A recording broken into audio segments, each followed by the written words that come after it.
हाँ तो देखो स्टार्ट करते हैं। रूसो का ये है, ठीक ना, ये रूसो का है। अच्छा यहाँ पर भी सो अटैक होता है।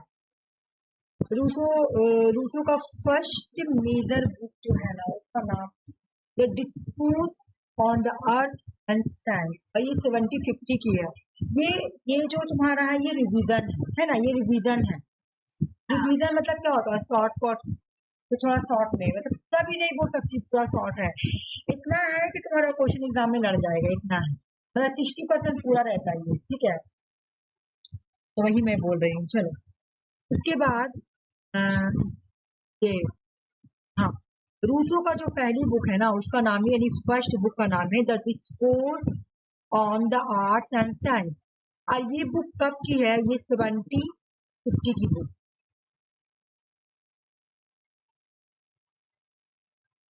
Argue that man is good by nature but has been corrupted by society and civilization। इस बुक में रूसो बोलते हैं कि इंसान जो है ना, वो पैदा होता है अच्छा, इंसान अच्छा होता है, मैन जो है ना वो अच्छा था, बाय नेचर अच्छा था, लेकिन उसको सोसाइटी और सिविलाइजेशन ने करप्ट कर दिया, ठीक है।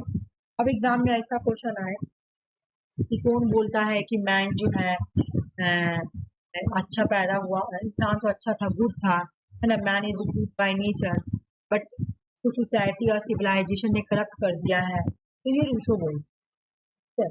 उसके बाद रूसो जो है ना, इनलाइटमेंट को पसंद नहीं करते, वो इनलाइटमेंट को अटैक करते।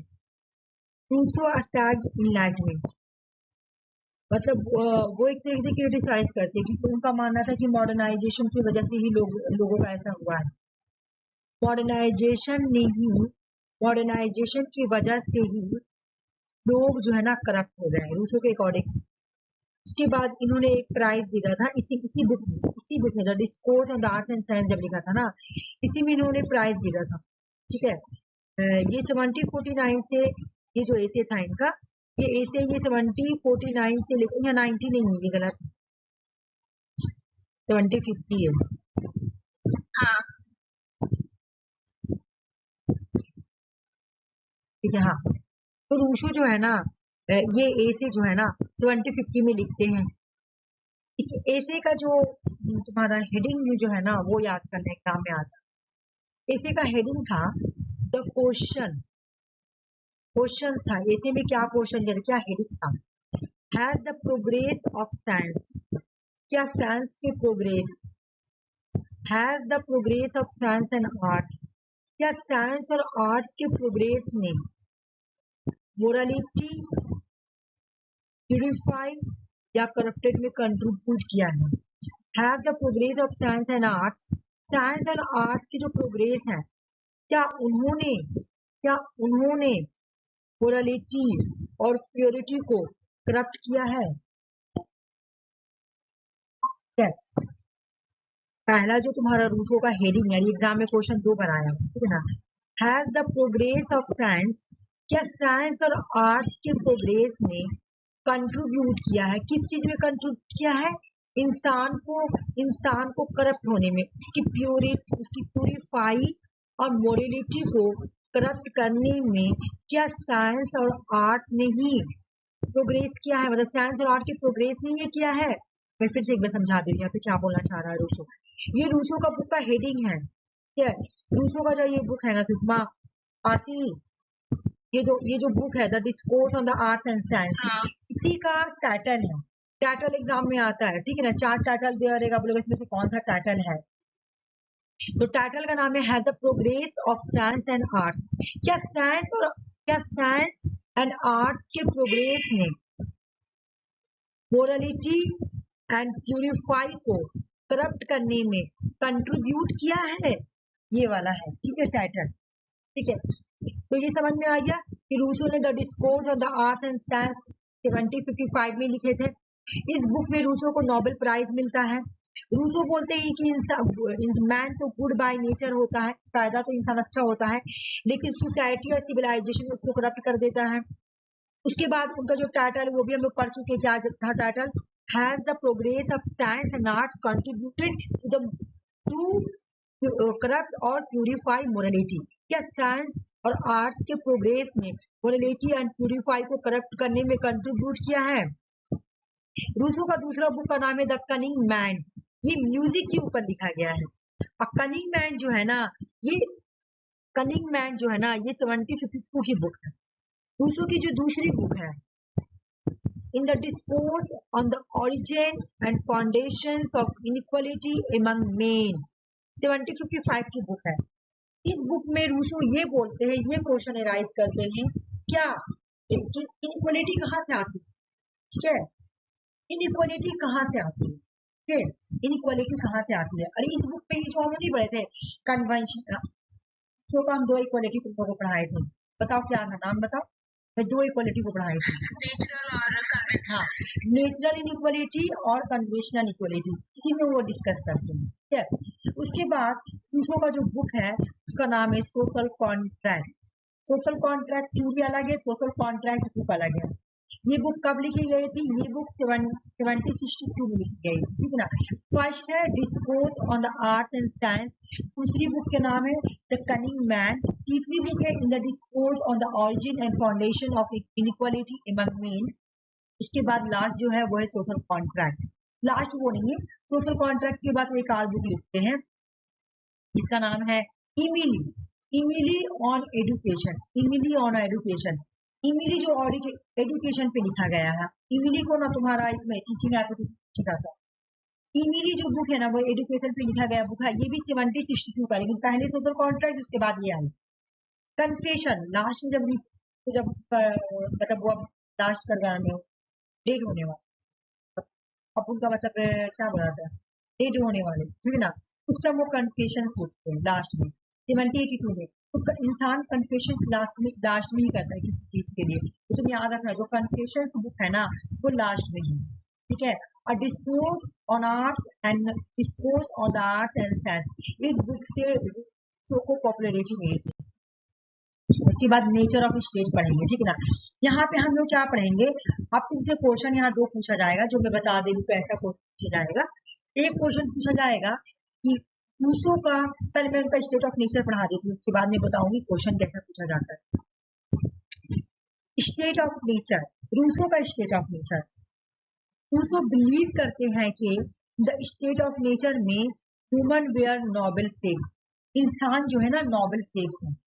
स्टेट ऑफ नेचर में इंसान जो थे ना नोबल सेव्स, नोबल का मतलब होता अच्छा और सेव्स का मतलब, नोबल का मतलब एक अच्छा इंसान, ठीक है ना, और सेव्स का मतलब होता जंगली जानवर, तो living is isolation who needs no language, no knowledge of science and arts।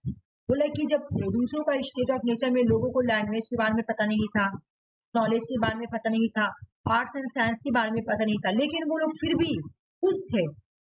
Rousseau का जो स्टेट ऑफ नेचर में लोगों को नहीं पता था ना, रूसो के स्टेट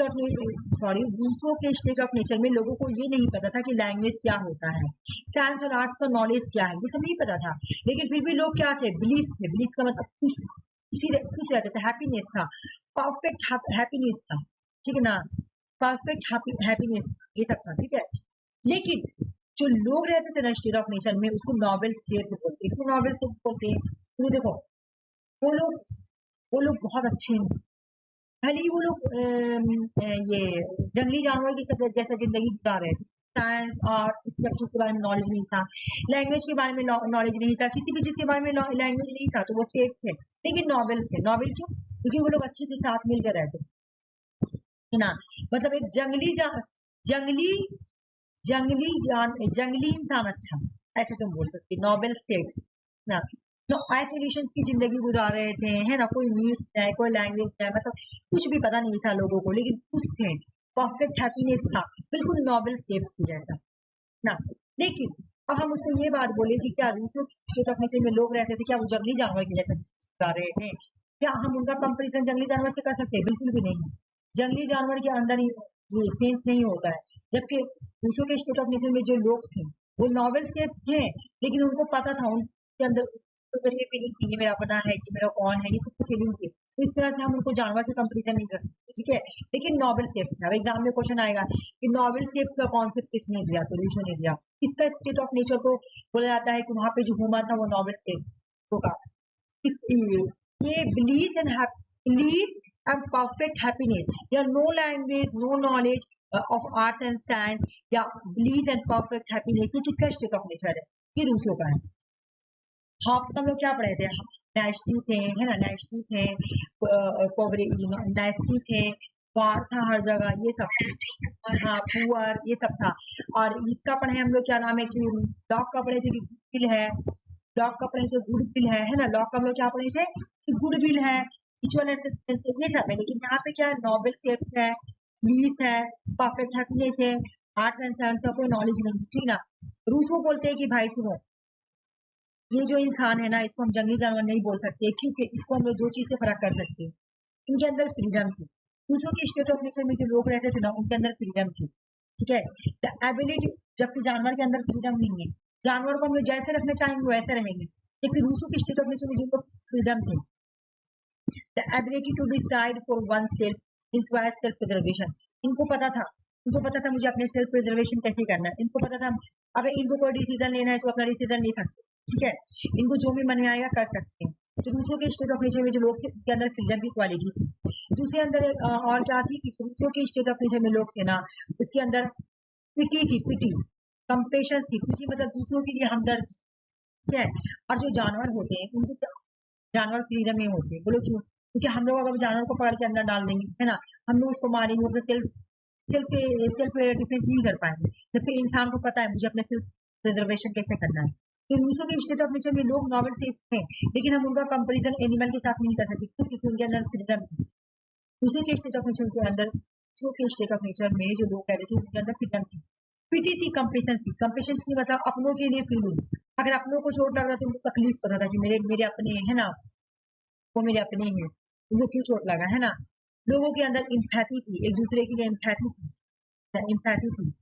तो रूसो रूसो देखता है कि नेचुरल इक्वालिटी, यही नेचर क्वालिटी है ना जो इनको, जो मेरे स्टेट ऑफ नेचर में लोग हैं उनको एनिमल से अलग करता है, ठीक है।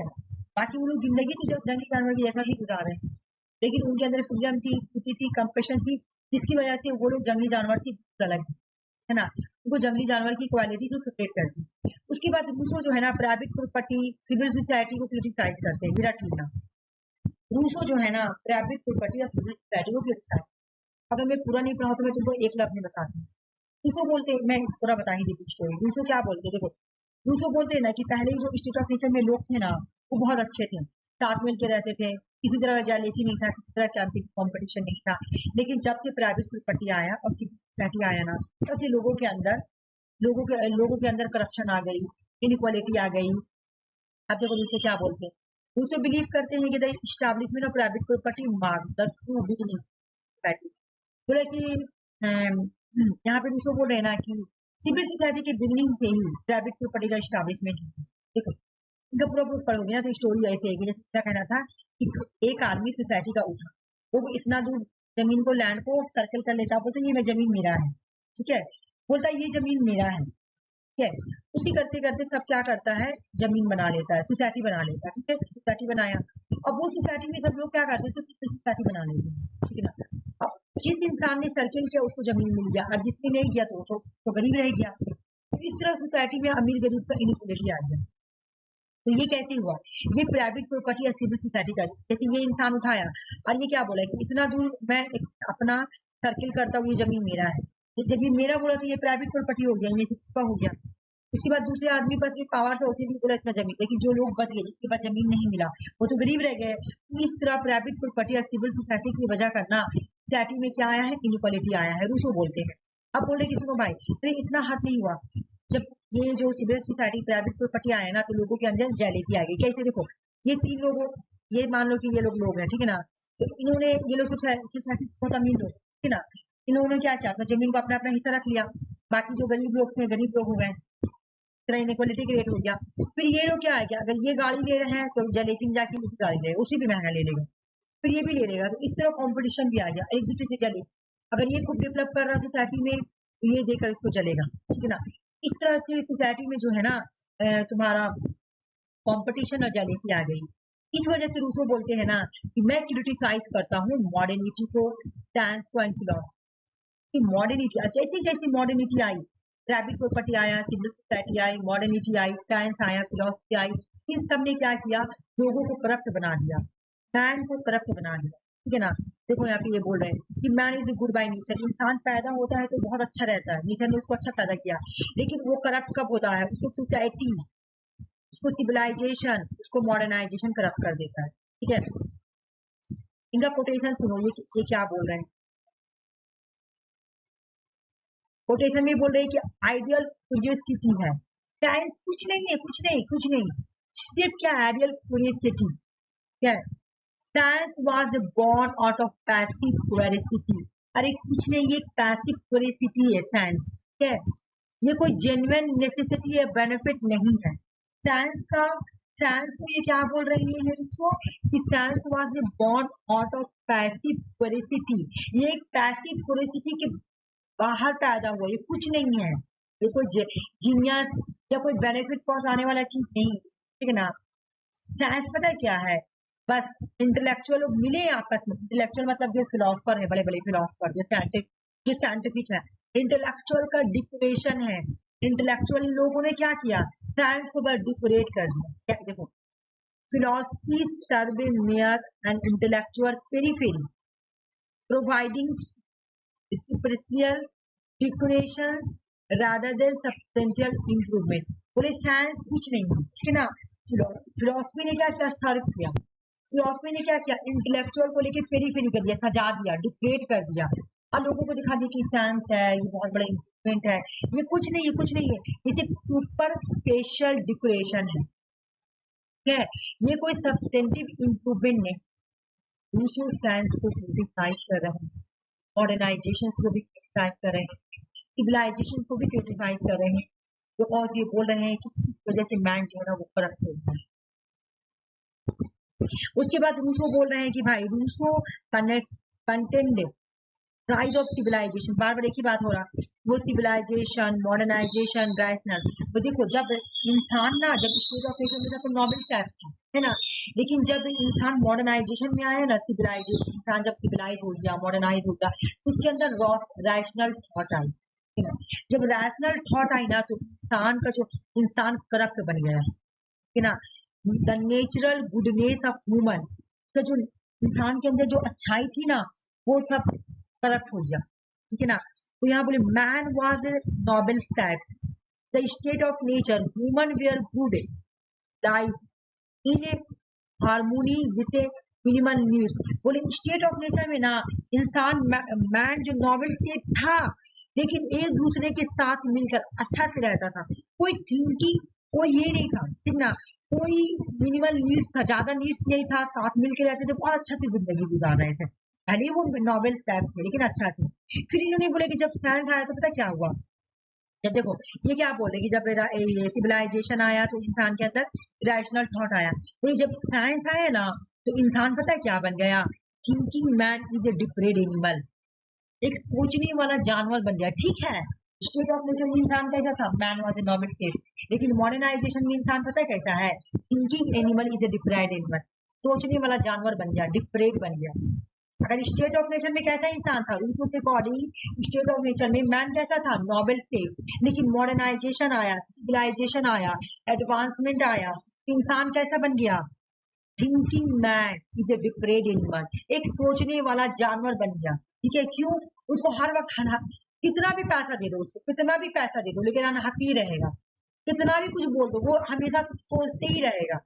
ठीक है, सोचते ही रहेगा, सोचते ही रहेगा। तो यहाँ पे एक बात समझ में आ गया कि पूरा हम स्टोरी पढ़े तो क्या समझ में आया, कि रूसो मॉडर्नाइजेशन को, सिविलाइजेशन को, सोसाइटी को क्रिटिसाइज करते हैं क्योंकि मैन उसी की वजह से करप्ट हुआ है, एक नंबर। फिर ये बोलते हैं कि man was a noble state of nature में, लेकिन अच्छा था, लेकिन आज जो मैन है ना, thinking man is a depraved animal. अब एग्जाम में क्वेश्चन आएगा कि thinking man is a depraved animal, ये किसका है, मतलब सोच, इंसान सोचने वाला जानवर बन गया है। जब से उसके अंदर रैशनल थॉट आया, मॉडर्नाइजेशन आया, सिविलाइजेशन आया, इंसान सोचने वाला जानवर बन गया है, thinking man is a depraved animal बन गया है। ठीक है। अब यहाँ पे जनरल विल पढ़ेंगे, जल्दी जल्दी में पढ़ेंगे, ज्यादा लेट नहीं करेंगे। देखो रूसो का जो जनरल विल है ना, Rousseau introduce the concept of the general will, ठीक है ना।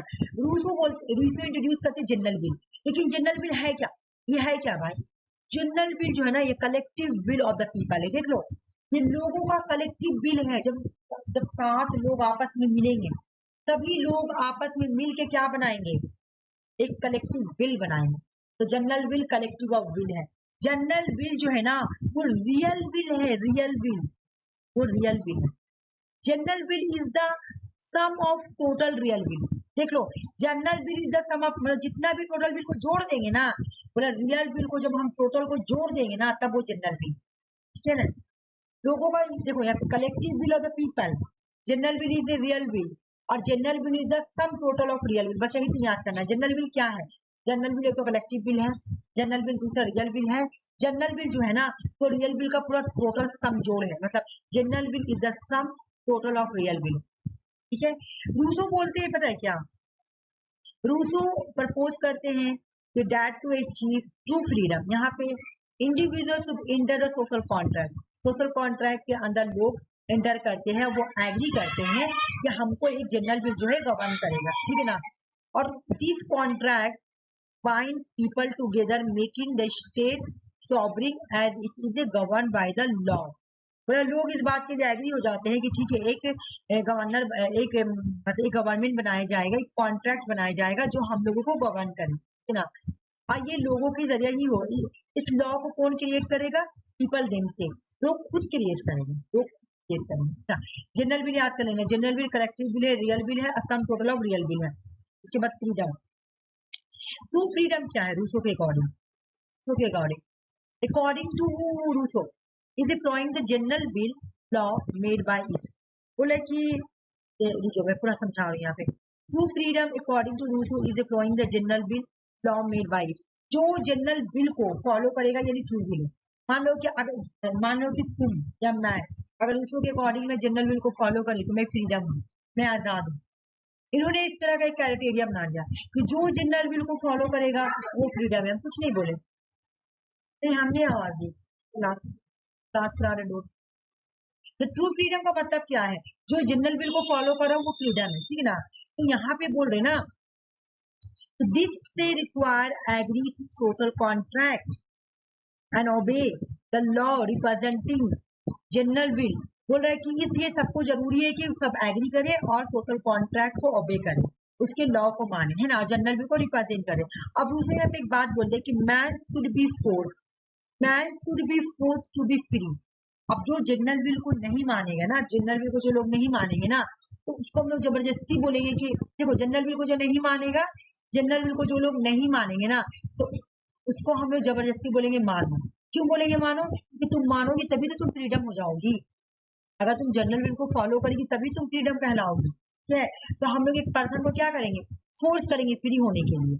अब वो नहीं मुझे जनरल विल नहीं पसंद है, मैं फॉलो नहीं करूंगा, तो नहीं जनरल विल फॉलो करो, जनरल विल फॉलो करोगी तभी तुम फ्रीडम कहलाओगी, ठीक है। तो चलो फॉलो करो। तो हम उसको जब उसको पुश करें कि नहीं तुमको तो करना ही पड़ेगा, फोर्स करें नहीं तुमको फॉलो करना पड़ेगा, तो हम ये नहीं बोलेंगे कि मैं जनरल विल का मेंबर बनने के लिए फोर्स करें, नहीं, मैं क्या बोलूंगी कि मैं एक पर्सन को फ्री होने के लिए फोर्स कर रही हूँ। अगर मैं किसको ये बोले कि तुमको जनरल विल का मेंबर बनना है तो बनना है, तो मैं किस चीज के लिए उसको बोल रही हूँ, मैं उसको फ्री होने के लिए बोल रही हूँ, ठीक है। उसके बाद रूसो का इसी थॉट की वजह का ना इसको रूसो को पैराडॉक्स, रूसो के थॉट को पैराडॉक्स बोला जाता है। क्यों मैं बता रही हूँ, देखो रूसो का आइडिया जो है ना हैज बीन पैराडॉक्स, क्योंकि वो सोशल, वो कभी सोशल एलिमेंट को इंक्लूड करते हैं, कभी वो डेमोक्रेसी के बारे में बात करते हैं, कभी वो टोटलिटेरियनिज्म के बारे में बात करते हैं, ठीक है। तो जब मैं पूरा पढ़ाई थी ना तो मैं वहां पे सब बताई थी, डेमोक्रेसी इस सब के बारे में पढ़ाई थी, तो सिर्फ रिवीजन क्लास है, लेकिन यहाँ पे भी जितना पढ़ाई सब इंपॉर्टेंट है, ठीक है। तो रूसो को क्या बोलते हैं, पैराडॉक्स। एग्जाम में क्वेश्चन आएगा कौन सा वेस्टर्न पॉलिटिकल थिंकर जिसको पैराडॉक्स बोले जाते हैं। पैराडॉक्स का मतलब कि कभी इसके बारे में बोला, कभी उसके बारे में बोला, कभी उसके बारे में बोला, ठीक है। उसके बाद discourse on the origin and basic of inequality, इस बुक में रूसो बोलते हैं दो तरह की इनइक्वालिटी होती है, एक नेचुरल इनइक्वालिटी, एक कन्वेंशनल इनइक्वालिटी। नेचुरल इनइक्वालिटी वो होती है जो इंसान जो इंसान नेचर से ही होता है, जैसे नेचर से पैदा हुआ कोई लंबा है, किसी का हाइट ज्यादा है, किसी का हाइट कम है, तो वो नेचर के थ्रू है ना, वो नेचर के थ्रू है। एक कन्वेंशनल इनइक्वालिटी जो कि सोसाइटी में किया जाता है, जैसे अमीर गरीब का, ठीक ना। तो रूसो बोल रहे हैं this course on the origin and basic of inequality among main. इसे बोल रहे हैं कि इनइक्वालिटी दो तरह की, एक तो नेचुरल इनइक्वालिटी और दूसरा कन्वेंशनल इनइक्वालिटी। उसके बाद रूसो जो है ना डायरेक्ट डेमोक्रेसी को सपोर्ट करते हैं। सुनो, रूसो सपोर्ट किसको करते हैं? डायरेक्ट डेमोक्रेसी, ठीक है ना। क्रिटिक्स किसको करते हैं? लिबरल रिप्रेजेंटेटिव गवर्नमेंट या इनडायरेक्ट डेमोक्रेसी को वो क्रिटिसाइज करते हैं। और क्रिटिसाइज करके पता है क्या बोल रहे हैं? रुक जाओ, रूसो क्रिटिसाइज कर रहे हैं, क्वेश्चन पूछिए रूसो सपोर्ट किसको कर रहे हैं? तो डायरेक्ट डेमोक्रेसी को। क्रिटिसाइज किसको कर रहे हैं? तो रिप्रेजेंटेटिव गवर्नमेंट या इनडायरेक्ट डेमोक्रेसी को क्रिटिसाइज करें। सिर्फ क्रिटिसाइज नहीं करे, एक बात भी बोले, सुनो। The English people, मैं इसलिए क्रिटिसाइज कर रहा हूँ ना, the English people were free only during the term of election।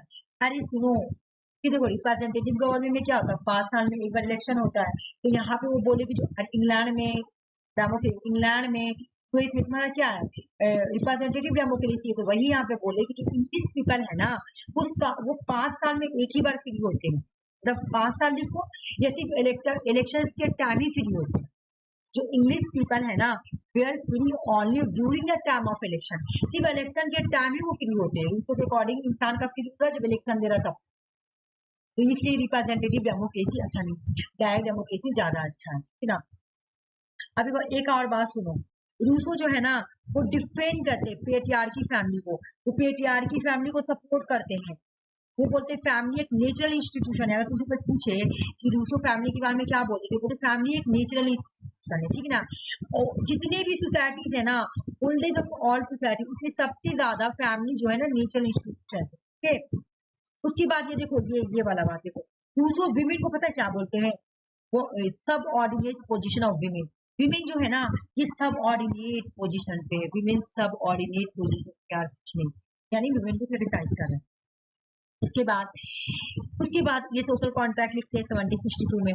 तो इसमें क्या लिखते हैं, हाईलाइट करते हैं कि man is a born free but everywhere is a चैन।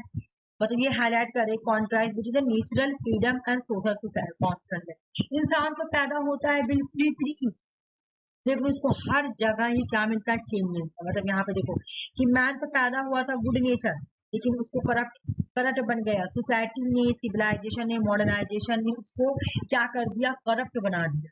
और जब वो करप्ट बना ना तो डिपेंडेंट बन गया, डिपेंडेंट खाना, फ्रीडम नहीं रहा। जब से मॉडर्नाइजेशन आया, सिविलाइजेशन आया, तो लोग एक डिपेंड बन गए, करप्ट बन गए। लेकिन ये किसी क्या, सोसाइटी ने, सिविलाइजेशन ने, मॉडर्नाइजेशन ने। उसके बाद ड्यूग्यूट देखो, ड्यूग्यूट क्रिटिसाइज करते हैं। ड्यूग्यूट जो है ना वो रूसो को क्रिटिसाइज करते हैं। Duguit describe Rousseau as the father of the Jacobin despotism.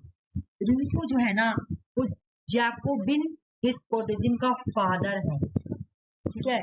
और ये इसी से इंस्पायर हुआ है, बोले इसी से कांट एंड हेगेल दोनों इंस्पायर हुए हैं, ठीक है। ड्यूग्यूट क्रिटिक करते हैं, बोलते हैं ये तो जैकोबियन डिस्पोटिज्म का फादर है, और इसी से इंस्पायरेशन लेकर कांट एंड हेगल ने अपना डॉक्ट्रिन को किया है। अगर ये कोटेशन है किसका है, तो रूसो का है। दूसरा हो गया टैलमोड एंड कॉन्स्टेंट। टैलमोड एंड कॉन्स्टेंट क्या बोलते हैं, रूसो जो है ना वो एक टोटलिटेरियन डेमोक्रेट है, टोटलिटेरियन डेमोक्रेट, ओके। ड्यूग्यूट क्या बोलते हैं कि ये जैकोबियन डिस्पोटिज्म है, और इसी से हेगल और कांट ने क्या क्या इंस्पायरेशन लिया है। टैलमोड बोलते हैं कॉन्स्टेंट, टैलमोड और कॉन्स्टेंट बोलते हैं कि रूसो टोटलिटेरियन डेमोक्रेट है। उसके बाद एक बार हम लोग ये वाला खाली ऊपर पढ़ेंगे, vindication of the right of main, क्योंकि इसमें थोड़ा बुक भी दिया हुआ ना, तो हम लोग थोड़ा पढ़ना पड़ेगा, ठीक है, छोड़ नहीं सकते हैं। ये तुम्हारा मैरी वॉलस्टोनक्रॉफ्ट, ठीक है ना। देखो मैरी वॉलस्टोनक्रॉफ्ट जो है ना ये बुक लिखी, देखो सबसे पहले यही बुक लिखी, vindication of the right of main. ये बुक 1719 में लिखी, ठीक है। कि क्यों लिखती है, एडमंड बुर्क को क्रिटिसाइज करने के लिए। एडमंड बुर्क का बुक का याद करो, एडमंड बुर्क जो है ना ये कंजर्वेटिव थिंकर है, इनका बुक का नाम है reflection on the revolution in France. ये बुक बहुत बनाई है। इस बुक में मैरी वॉलस्टोनक्रॉफ्ट जो है वो एडमंड बुर्क को क्रिटिसाइज करते हैं, ठीक है ना। यहाँ पे मैं कहीं नाम नहीं लिखी वॉलस्टोनक्रॉफ्ट, क्योंकि ये पता है एक्चुअल में ना ये रिवीजन करने के लिए मैं बनाई थी, इस वजह से कहीं नाम नहीं लिखा हुआ। यहाँ पे लिखा हुआ वॉलस्टोन, ठीक है। उसके बाद vindication of right of man लिखते हैं, ठीक है ना। इस बुक में रूसो की बुक इमिली और एडुकेशन को क्रिटिसाइज करते हैं। तुम लोग एक क्वेश्चन देखियो कि मैं भी बताऊंगी, अभी मैं बताऊंगी। A vindication of right of men किसको क्रिटिसाइज करते हैं? रूसो की जो बुक है ना इमिली, जो एडुकेशन पे लिखी गई, उसको क्रिटिसाइज करते हैं। रूसो को पता है रूसो क्या बोलता था? जो रूसो ने एक बुक लिखा था इमिली, इमिली में इसने दो कैरेक्टर को मेंशन किया, एक तो सूफिया है और एक इमिली है। ये एग्जाम में क्वेश्चन आया हुआ था, ठीक है ना। इमिली जो है ना ये बॉय है और सूफिया जो है ना, सूफिया ये गर्ल है। तो इस बुक में रूसो क्या बोलते हैं कि जो जो तुम्हारा गर्ल्स है ना, सूफिया है ना, Emile Rousseau outline is the reason, पूरा नहीं पढ़ना, मैं एक बार पढ़ ली।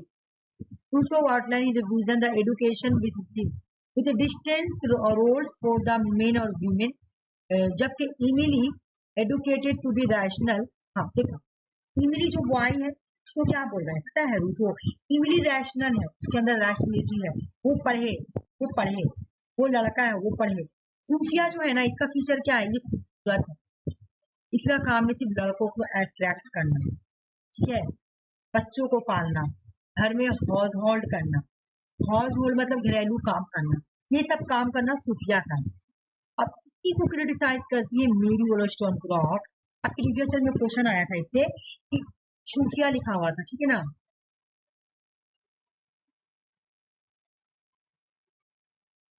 और शायद इमिली भी लिखा हुआ था ना, फारसी। अब बोला था कि हाँ, ये कैरेक्टर किससे बिलोंग करता है, ये कैरेक्टर किससे बिलोंग करता है, किससे? तो मेरी वॉलस्टोनक्रॉफ्ट से भी बिलोंग कर रहा और ये रूसो से बिलोंग कर रहा। हालांकि वहां पे रूसो ऑप्शन में नहीं था, सिर्फ मेरी वॉलस्टोनक्रॉफ्ट था और कॉन्फ्यूशियस था, और भी दो ऑप्शन थे, निकेल थे, यही लोग, ठीक है ना। तो सूफिया और इमिली, ठीक है। सूफिया जो थी वो एक गर्ल थी और इमिली जो था बॉय था। रूसो बोलता है कि इमिली जो है ना वो पढ़ेगा लिखेगा जॉब करेगा, ठीक है, क्योंकि वो रैशनल पर्सन, ठीक है, वो रैशनल पर्सन है। और सूफी जो है ना, सूफी ये लड़की है, तो ये पढ़ेगी लिखेगी नहीं, बल्कि ये अट्रैक्ट करेगी अपने खूबसूरत के लड़कों को, हाँ। और उसके बाद शादी करेगी, शादी करके बच्चा पैदा करेगी और उसके बाद ना घर को देखेगी, घर को मैनेज करेगी, ठीक है। और इमली को प्लेस करेगी, इस तरह से वो बोल रहे। अब ये बात लगा बुरा मेरी वॉलस्टोनक्रॉफ्ट को, तो मेरी वॉलस्टोनक्रॉफ्ट क्रिटिसाइज करती है रूसो के, आप बिल्कुल गलत बोल रहे हैं, जबकि एजुकेशन में तो इक्वलिटी होनी चाहिए, जितना मैन को एजुकेशन मिलना चाहिए उतना वुमेन को भी मिलनी चाहिए, ठीक है ना। तो मैरी वॉलस्टोनक्रॉफ्ट रूसो को बोलते हैं कि विमेन के education and equal right, women को एजुकेशन राइट मिलनी चाहिए, इक्वल राइट मिलना चाहिए, हर वो राइट मिलना चाहिए जो मेल को मिलता है ना, क्योंकि मेल और फीमेल दोनों ही बराबर है, ठीक है। इनका बुक देख लो, इनका बुक है thought on the education of daughters, ठीक है। उसी बुक का नाम है मैरी ए फिक्शन। मेरी ए फिक्शन बुक किसका है? हम लोग अभी तक ऐसा बुक पढ़े भी नहीं। मैरी वॉलस्टोनक्रॉफ्ट वुमेन के बारे में बुक, इनको याद करने का ट्रिक है, ठीक है। और वेस्टर्न पॉलिटिकल थिंकर में कोई और वुमेन है? तो कोई और है नहीं ना, सिर्फ मेरी वॉलस्टोन नहीं, आना हरट, लेकिन आना हरट का लोग बुक पढ़े, कोई ऐसा बुक टाइप का है नहीं, ठीक है। तो इनका बुक देखो अलग है, ये डॉटर के बारे में बोली। अगर ये बुक आया thought on the education of daughter, और चार ऑप्शन तो तुम्हारा वेस्टर्न पॉलिटिकल थिंकर ही रहेगा, तब तुम माइंड लगाना कि कोई भी western political thinker daughter water के बारे में बोला ही नहीं है, ठीक है ना। मैरी, इनका नाम ही है मैरी, मैरी वॉलस्टोनक्रॉफ्ट, मैरी ए फिक्शन, ठीक है ना। मैरी ए फिक्शन ऐसे याद करना। उसके बाद यहाँ पे देखो क्या बोले, original stories from a real life. देखो एक मिनट बात सुनो, original story from real life. हम लोग जितना भी वेस्टर्न पॉलिटिकल सिंगर पढ़े हैं ना, स्टोरी के बारे में नहीं पढ़े हम लोग, स्टोरी के बारे में, ठीक है। यही जो एक ऐसा पर्सन है जो स्टोरी के बारे में बोल रही है, वुमेन के बारे में, फिक्शन का मतलब भी क्या होता है? इमेजिनेशन स्टोरी, फिक्शन हम इमेजिन कर रहे हैं उस टाइप का, है ना। इसका रियल स्टोरी नहीं होता है। तो ये स्टोरी हो, रिलीजन हो, डॉटर हो, फीमेल हो, ये सब बुक अगर होगा, ये किसका बुक है? मैरी वॉलस्टोनक्रॉफ्ट, ठीक ना। अच्छा, चार वेस्टर्न पॉलिटिकल सिंगर का नाम क्या रहेगा? सिर्फ मैरी वॉलस्टोनक्रॉफ्ट, मुझे पता आना हरन ऐसा बुक नहीं, वो तो जो भी लिखे जो इसके अगेंस्ट लिखी है ना, तो वर्ड हार्ड हार्ड है। Female reader, female reader, female word, female reader, Mary Wollstonecraft लिखी है। Vindication of right of male, अभी मैं बताई कि इस बुक में किसको क्रिटिसाइज करते हैं, एडमंड बुर्क, है ना। उसके बाद 1792 में a vindication of the right of men, women sorry, a vindication of the right of women with structure on political and moral subject 1792। ये पूरा बुक याद करना है। कंप्लीट हो गया, कार्ल मार्क्स पढ़ाएंगे, ठीक है।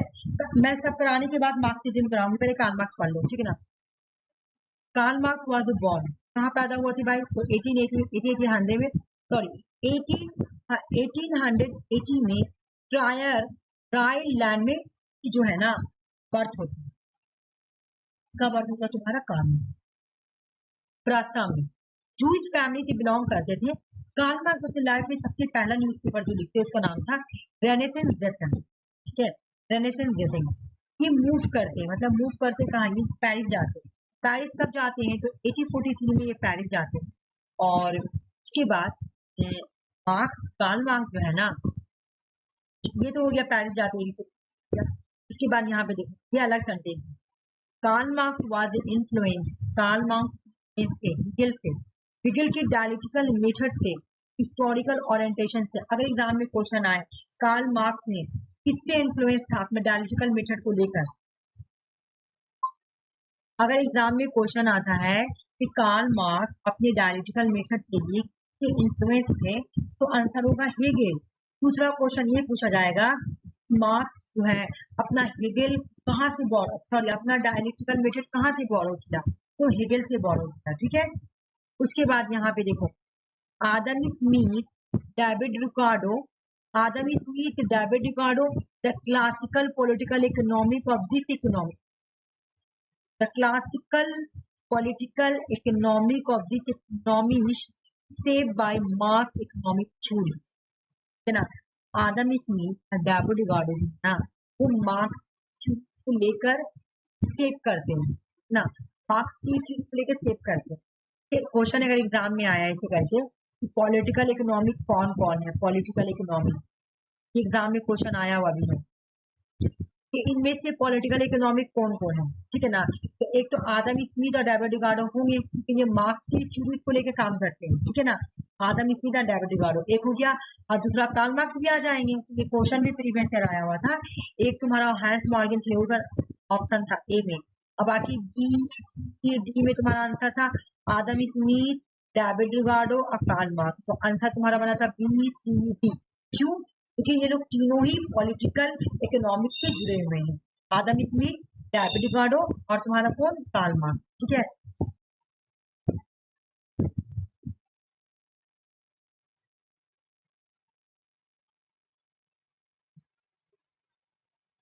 अब यहाँ पे हम एक चीज पढ़ेंगे, ठीक है। कार्ल मार्क्स और इंगेल ने कौन सा बुक साथ मिलकर लिखा है, ठीक है। एग्जाम में क्वेश्चन बहुत आते हैं इंगेल और इसका, ठीक है। कार्ल मार्क्स और इंगेल ने, कार्ल मार्क्स और इंगेल ने कौन कौन सा बुक साथ मिलकर लिखा, तो इसको पहले तुम लोग ऐसे याद करना कि कार्ल मार्क्स और इंगेल का बहुत सारा बुक है, ठीक है। कार्ल मार्क्स और इंगेल की फैमिली की आइडियोलॉजी कम्युनिस्ट। अब एग्जाम में क्वेश्चन आएगा तो समझ लेना, फैमिली दोनों मिलके साथ लिखा। कार्ल मार्क्स और इंगेल बहुत बेस्ट फ्रेंड, ठीक है ना। आइडियोलॉजी कैसी थी, तो जर्मन आइडियोलॉजी, कम्युनिस्ट थी, communist manifesto. Holi family, German ideology और कम्युनिस्ट मैनिफेस्टो, ये तीन बुक जो है ना कार्ल मार्क्स और फ्रेडरिक इंगेल साथ मिलकर लिखते हैं। अब एक और बात सुन, इंगेल का बुक भी याद करना, बुक पहले हम इंगेल का बुक भी याद कराएंगे। एग्जाम में पता है 4 ऑप्शन दे देगा, अब बोलेगा इसमें से कौन सा कार्ल मार्क्स का बुक नहीं है, तो जो इंगेल का बुक रहता है ना ज्यादातर वही देता है, ठीक है। हमेशा तो ये बुक तो मैं अगर मतलब 10 बार बोलूं तो भी कम हो जाएगा। इसका तो तुमको ये उठा के दे दिया था पूरा, तुम्हारा पैराग्राफ दिया हुआ है, ठीक है। इसमें तो पैराग्राफ पूरा उठा के दे दिया है, ये तो पूरा फ्रेडरिक इंगेल का बुक है। तो सिर्फ इंगेल का कौन कौन बुक है, on authority, anti Duhring, socialism, utopian, scientific, the origin of family, private property and the state. ये 4 बुक इंगेल का है, नहीं, authority, anti Duhring, socialism, utopian, scientific और the origin of family, private property and the state, ये किसका है तुम्हारा, ये इंगेल का है, सिर्फ इंगेल का है। देखो ये वाला जो है ना मैं तुम लोगों को नहीं पढ़ाऊंगी, मैं बता रही हूँ, ये वाला मैं अभी मैं पढ़ाऊंगी, बुक पे पढ़ाऊंगी। इसको मैं बहुत अच्छे से अपना वो बुक में लिखी, तब मैं वीडियो डाली थी, देखी भी होगी। उस वीडियो में मैं अच्छे से सजा कर लिखी थी, वो वाला मैं पढ़ाऊंगी। मैं इसको पार कर दूँ, ठीक है, मैं ये वाला पार कर रही हूँ, वो वाला पढ़ाऊंगी, बुक में बाद में पढ़ाऊंगी, ठीक है ना। जहाँ से स्टोरी स्टार्ट हो रहा है वहां से रखो। हाँ, अब आ जाओ।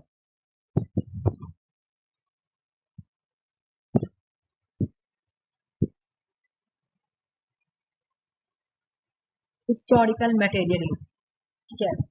कार्ल मार्क्स, एक fundamental aspect of Karl Marx की जो थ्योरी है, which posed that material condition of society, the production fundamentally determine its organization and development। Karl Marx बोल रहे हैं सोसाइटी में जो भी चेंजिंग हुआ है ना, जो भी मटेरियल कंडीशन का चेंज हुआ है ना, वो हिस्टोरिकल मटेरियलिज्म की वजह का ही चेंज हुआ है, ठीक है ना।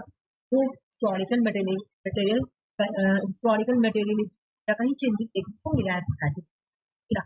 जो भी ऑर्गेनाइजेशन, जो भी क्या है, जो भी सोसाइटी में जो तुम्हारा मोड ऑफ प्रोडक्शन है, वो हिस्टोरिकल मटेरियलिज्म का ही वजह का हुआ है। अभी मैं बताऊंगी हिस्टोरिकल मटेरियलिज्म किसको बोल रहे हैं।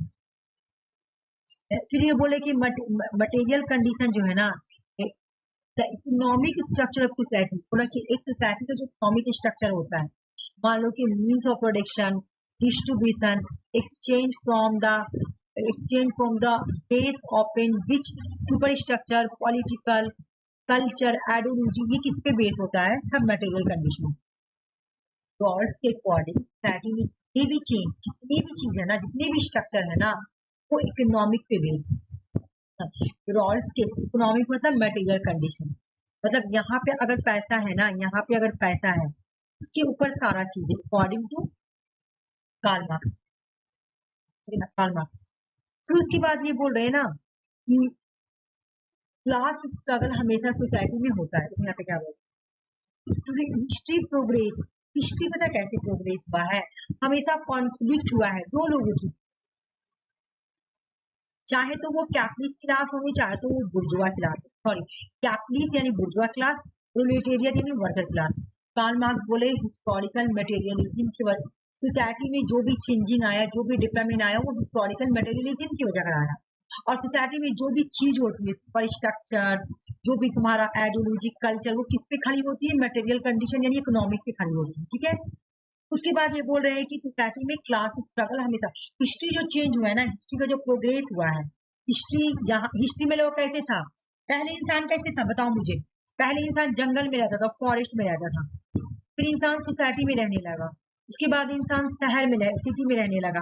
तो कार्ल मार्क्स के मुताबिक ये हिस्ट्री चेंज हो रहा, पहला हिस्ट्री क्या था, हम लोग का फॉरेस्ट में रहना, फिर हम लोग सोसाइटी में, मतलब ये गांव में, विलेज में, कस्बा में रहने लगे, सॉरी कस्बा में रहने लगे, उसके बाद इंसान सिटी में रहने लगा, तो ये हिस्ट्री चेंज हो रहा है। लेकिन कार्ल मार्क्स बोले कि ये जब हिस्ट्री चेंज होता है ना, तो ऐसे नहीं चेंज होता, हमेशा दो क्लास के बीच में स्ट्रगल होता है, तब चेंज होता है। और जो स्ट्रगल होता है ना दो क्लास के बीच में, तो एक बुर्जुआ होता है और एक तुम्हारा प्रोलेटेरिएट होता है, या कैप वर्कर बोलो जो भी। तो बोले मेन जो लड़ाई का वजह होता है ना, वो मीन्स ऑफ प्रोडक्शन में होता है, ठीक है। कभी मान लो कि यहाँ पे तुम्हारा जंगल में लोग रह रहे हैं ना, अभी ये वाला पिक्चर में आगे बताऊंगी, ठीक है। तो ये बोले कि हमेशा जो लड़ाई होता है ना, मीन्स ऑफ प्रोडक्शन की वजह से ही होता है। जैसे मैं एक एग्जांपल दे रही हूँ, पहले क्या था तुम्हारा जमींदारी सिस्टम, है ना, तो जमींदारी में क्या था तुम्हारा, फ्यूडल लॉर्ड हुआ करते थे, फ्यूडल लॉर्ड, फ्यूडल लॉर्ड एक तरफ, और एक तरफ क्या होते थे, सर्फ होते थे, सर्फ मनी जो गुलाम होते, सर्फ होते थे। तो ये दोनों के बीच में लड़ाई होता था, क्यों, क्योंकि ये इसको गुलाम बना के रखे हुए थे, फ्यूडल जो थे सर्फ को अपना गुलाम बना के रखे।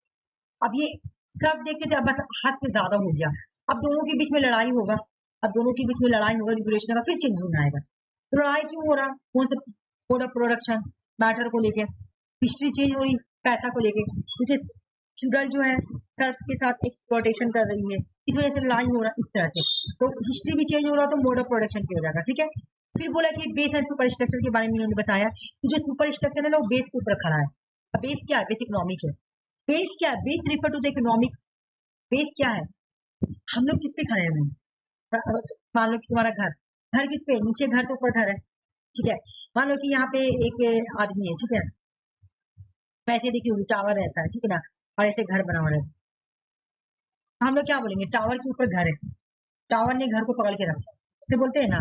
लेकिन ये क्या बोले कार्ल मार्क्स कि बेस ने सुपर स्ट्रक्चर को पकड़ के रखा है, और सुपर स्ट्रक्चर के अंदर कौन कौन आएगा, सुपर स्ट्रक्चर के अंदर political, culture, ideology. Karl Marx के अकॉर्डिंग हम लोग जो सोसाइटी में वो सुपर स्ट्रक्चर, हम लोग की सोसाइटी में क्या है, पॉलिटिकल है, कल्चर है, आइडियोलॉजी है, मंदिर है, मस्जिद है, चर्च है, गुरुद्वारा, सब चीज है, वो सब सुपर स्ट्रक्चर है। और सुपर स्ट्रक्चर किसके ऊपर खड़ी है, बेस के ऊपर। इन्होंने बेस को क्या बोला, इन्होंने बेस को बोला कि इकोनॉमिक है, ये कार्ल मार्क्स बोला, ठीक है। अगर तुमसे पूछा जाए कि कार्ल मार्क्स बोले सुपर स्ट्रक्चर जो है, सुपर स्ट्रक्चर किसके ऊपर बेस है, किसके ऊपर खड़ा है, तो तुम्हारा इकोनॉमिक्स के ऊपर, ठीक है।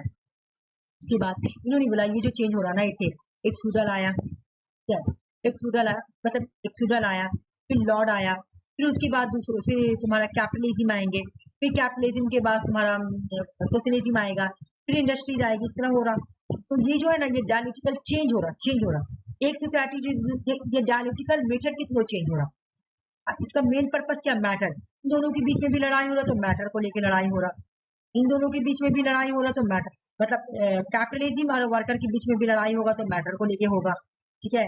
सोशलिज्म आएगा, है ना, लास्ट स्टेट कम्युनिज्म। इस तरह से इन्होंने बताया है कि ऐसे हिस्ट्री का प्रोग्रेस हुआ, ठीक ना। और जो हिस्ट्री चेंज हो रहा है ये डायलेक्टिकल मेथड के थ्रू चेंज होगा।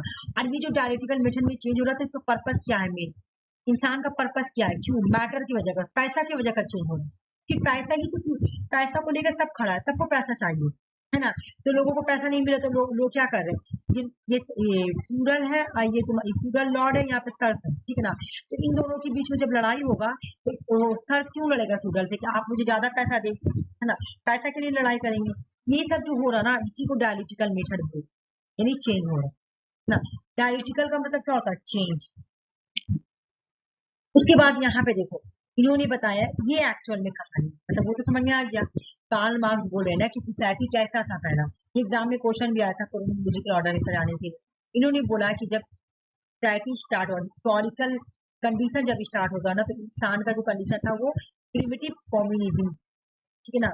यहाँ पे इंसान अच्छा था। Early human society record communal ownership and egalitarian structure, यहाँ पे इंसान बहुत अच्छा था, अच्छा जिंदगी गुजार रहा था, लेकिन उनको कोई डिसिप्लिन वाला लाइफ नहीं था, जंगली जानवर का जैसा रह रहा था ना।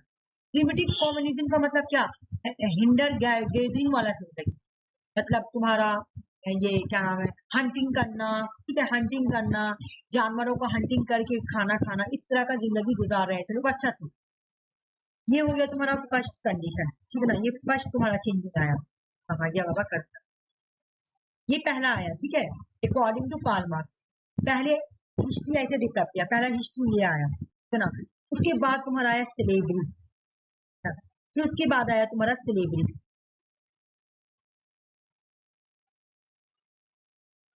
देख लो, कम्युनिज्म में कोई इक्वलिटी नहीं है, सब बराबर है, लेकिन यहाँ पे आया स्लेवरी। तो स्लेवरी में क्या बोले, ये क्या बोले, हर हर हिस्ट्री में दो लोग मिलेंगे आपको, ठीक है ना। स्लेवरी में आके देख लो, क्लास ऑफ स्लेव मिलेंगे और डोमिनेटेड बाय क्लास ऑनर, कोई ऑनर होंगे, कोई मास्टर होंगे। स्लेवरी में भी दो लोग मिलेंगे, एक तुमको मिलेगा मास्टर, एक को मिलेगा स्लेव, ये मास्टर हो गया, ये स्लेव।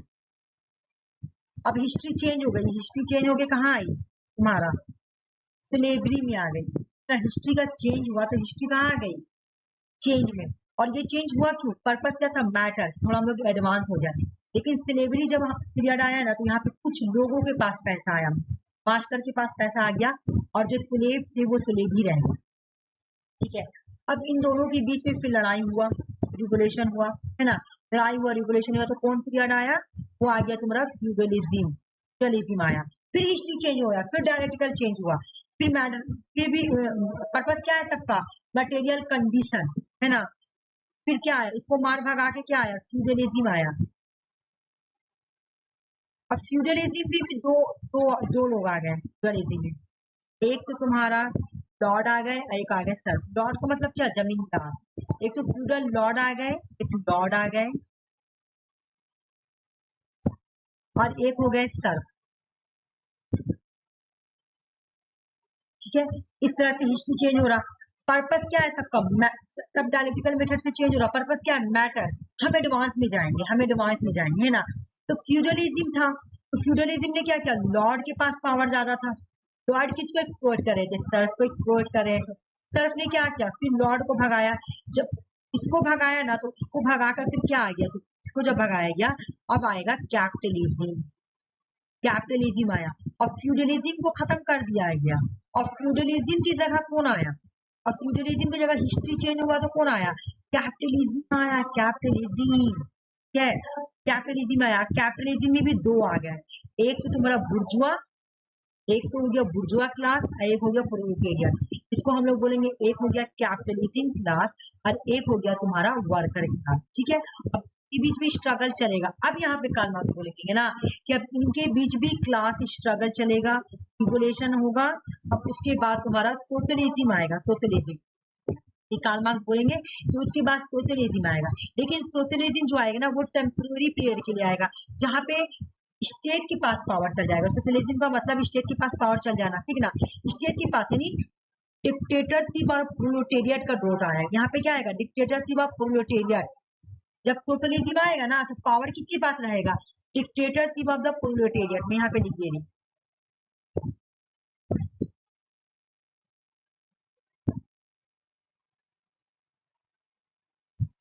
डिक्टेटरशिप ऑफ प्रोलेटेरिएट मतलब स्टेट के पास पावर चला जाएगा, डिक्टेटरशिप ऑफ प्रोलेटेरिएट। अब वर्कर के पास है ना, वर्कर के पास पावर चला गया, वो लोग डिक्टेटरशिप बन गए, प्रोलेटेरिएट, इनके पास पावर आया। अब ये क्या बोले कि हम लोगों को जल्द से जल्द सोशलिज्म से भी पावर को ट्रांसफर करना पड़ेगा ना, तो यहाँ पर भी डिक्टेटरशिप बहुत भयानक आ जाएगा, है ना। तो ये पावर जो ट्रांसफर हो जाएगा ना वो कम्युनिज्म के पास जाएगा। मैं यहाँ पे लिख देता हूँ, ठीक ना। अब लास्ट में जो स्टेट आ जाएगा ना वो बहुत अच्छा होगा, वो होगा,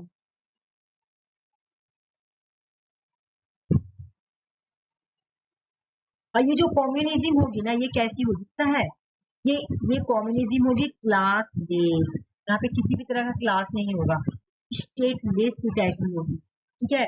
देख लो कम्युनिज्म कैसी होगी, ये एग्जाम में क्वेश्चन आया, कम्युनिज्म कैसा है, क्लास बेस्ड, कोई भी क्लास नहीं, स्टेट लेस सोसाइटी है, कॉमन ऑनरशिप है, कॉमन ऑनरशिप। कॉमन ऑनरशिप का मतलब है कि जो मीन्स ऑफ प्रोडक्शन, मान लो कि इतना दौलत है, मान लो कि ये पूरा इंडिया का खजाना है, ठीक है ना, ये इंडिया का खजाना है, और हम अगर कार्ल मार्क्स की आइडियोलॉजी को फॉलो करेंगे और हम प्राइम मिनिस्टर, तो हम क्या बोलेंगे कि जिसको जो मन कर रहा है, जिसको भी जितना मन कर रहा है खजाना से आके पैसा ले दो, कि ये सबों का है, ये कॉमन ऑनरशिप है। और इसको बोल रहे कि ये सबसे अच्छा लास्ट है, ये कम्युनिज्म सबसे अच्छा है जो लास्ट में आया है, ये सबसे अच्छा, ये बेस्ट है। एग्जाम में क्वेश्चन आता है ये कार्ल मार्क्स ने जो हिस्टोरिकल स्टेज को, stage of social development Karl Marx ने जो इंट्रोड्यूस किया है उसका क्रोनोलॉजिकल करिए, तो पहले प्रिमिटिव कम्युनिज्म और लास्ट में कम्युनिज्म, ऐसे याद रखना। उसके बाद स्लेव है, उसके बाद फ्यूडल है, उसके बाद इन्होंने स्टोरी ही बता दिया है, कैपिटलिज्म के लिए लड़ाई करेंगे, सोशलिज्म आएगा टेम्पररी पीरियड के लिए, लास्ट में कम्युनिज्म आ जाएगा,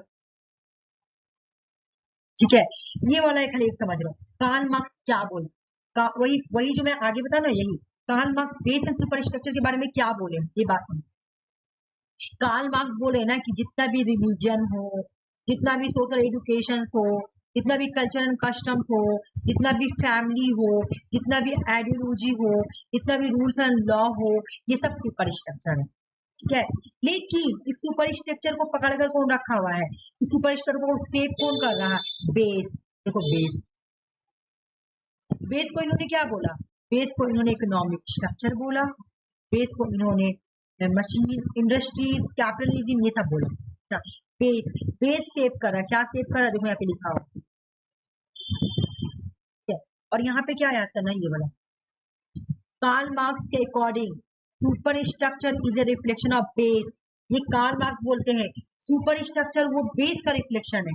अगर क्वेश्चन में आए कि कौन बोलता है super structure is a reflection of base, base मतलब इकोनॉमी, सुपर स्ट्रक्चर जो है ना मतलब यहाँ पे जो होगा, यहाँ पे जो करेगा उसका रिफ्लेक्शन तुमको यहाँ पे देखने को मिलेगा, ये सेव करता है इसको, ठीक है। बस इतना ही यहाँ पे आता है। इसके बाद यहाँ पे आ जाओ कार्ल मार्क्स क्या बोलते हैं, वो कार्ल मार्क्स ने अभी हम लोग पढ़ेंगे, ये वाला क्वेश्चन एग्जाम में आ जाए उसमें ऐड कर दी, मार्क्सिस्ट कॉन्सेप्ट या materialist concept of history. Marxist concept of materialist history का जो कॉन्सेप्ट वो क्या बोलते हैं, सबसे पहले तुम्हारा क्या आएगा, तुम्हारा स्टील, मैशिनरी, मेकिंग ऑफ मशीन, यानी कैपिटलिज्म आएगा। ये कैपिटलिज्म वाला पीरियड, कैपिटलिज्म आएगा, ठीक है, कैपिटलिज्म। ये क्वेश्चन आया हुआ था एग्जाम में, इसमें line the present structure of society, society का प्रेजेंट स्ट्रक्चर कैसा होगा जब कैपिटलिज्म आ जाएगा, तो रूलिंग क्लास और बुर्जुआ ये लोग क्रिएट हो जाएंगे।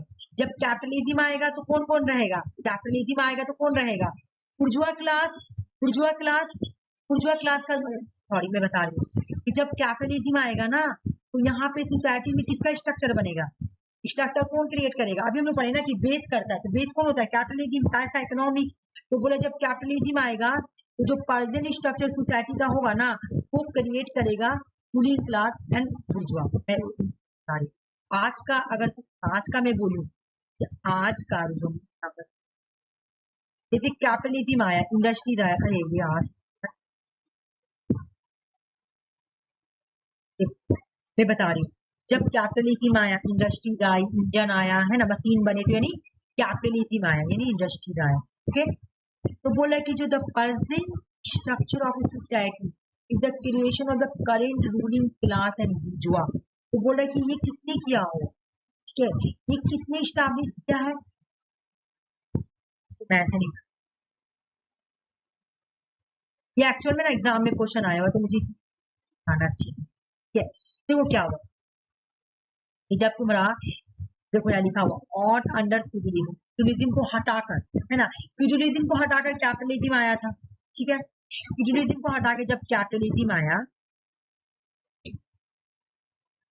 तो कैपिटलिज्म किसका रूलिंग क्लास होता है, कैपिटलिज्म में कौन रूल करेगा, कैपिटलिज्म में कौन रूल कर रहा है, बुर्जुआ रूल कर रहे हैं, बुर्जुआ। तो बुर्जुआ आया, ठीक है, बुर्जुआ आया क्योंकि फ्यूडल में फ्यूडल रूल कर रहे थे, कैपिटलिज्म में बुर्जुआ, है ना, बुर्जुआ रूल करेंगे।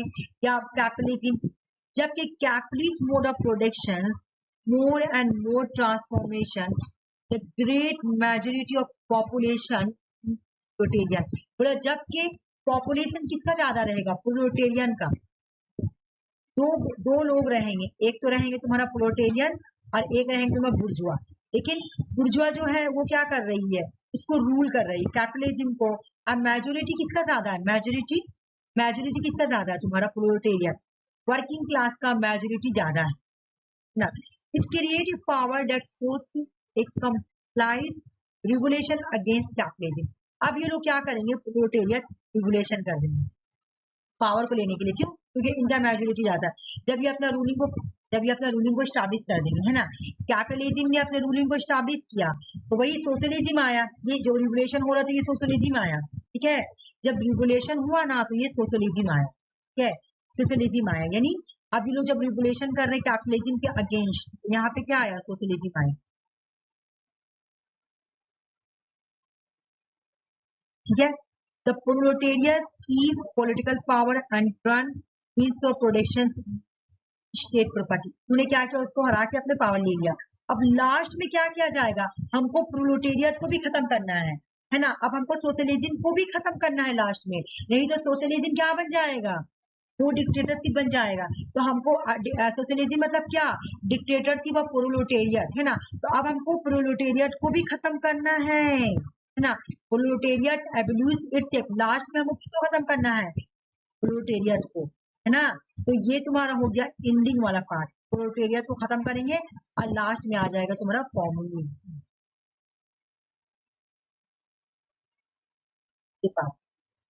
ये वाला में खाली बस यहाँ तक ही दिया है कि प्रोलेटेरियट को खत्म करना। स्टोरी कैसे स्टार्ट आया, कैपिटलिज्म आया, रूलिंग कैपिटलिज्म आई, उसके बाद बुर्जुआ क्लास आए तो लोग अब प्रोलेटेरियट लड़ाई करेंगे, उसके अगेंस्ट लड़ाई करेंगे, तो मेजोरिटी में ज्यादा है तो लोग लड़ाई करेंगे। जब लड़ाई किए तो क्या हुआ, तुम्हारा पावर जो है इन लोगों के पास आ गया।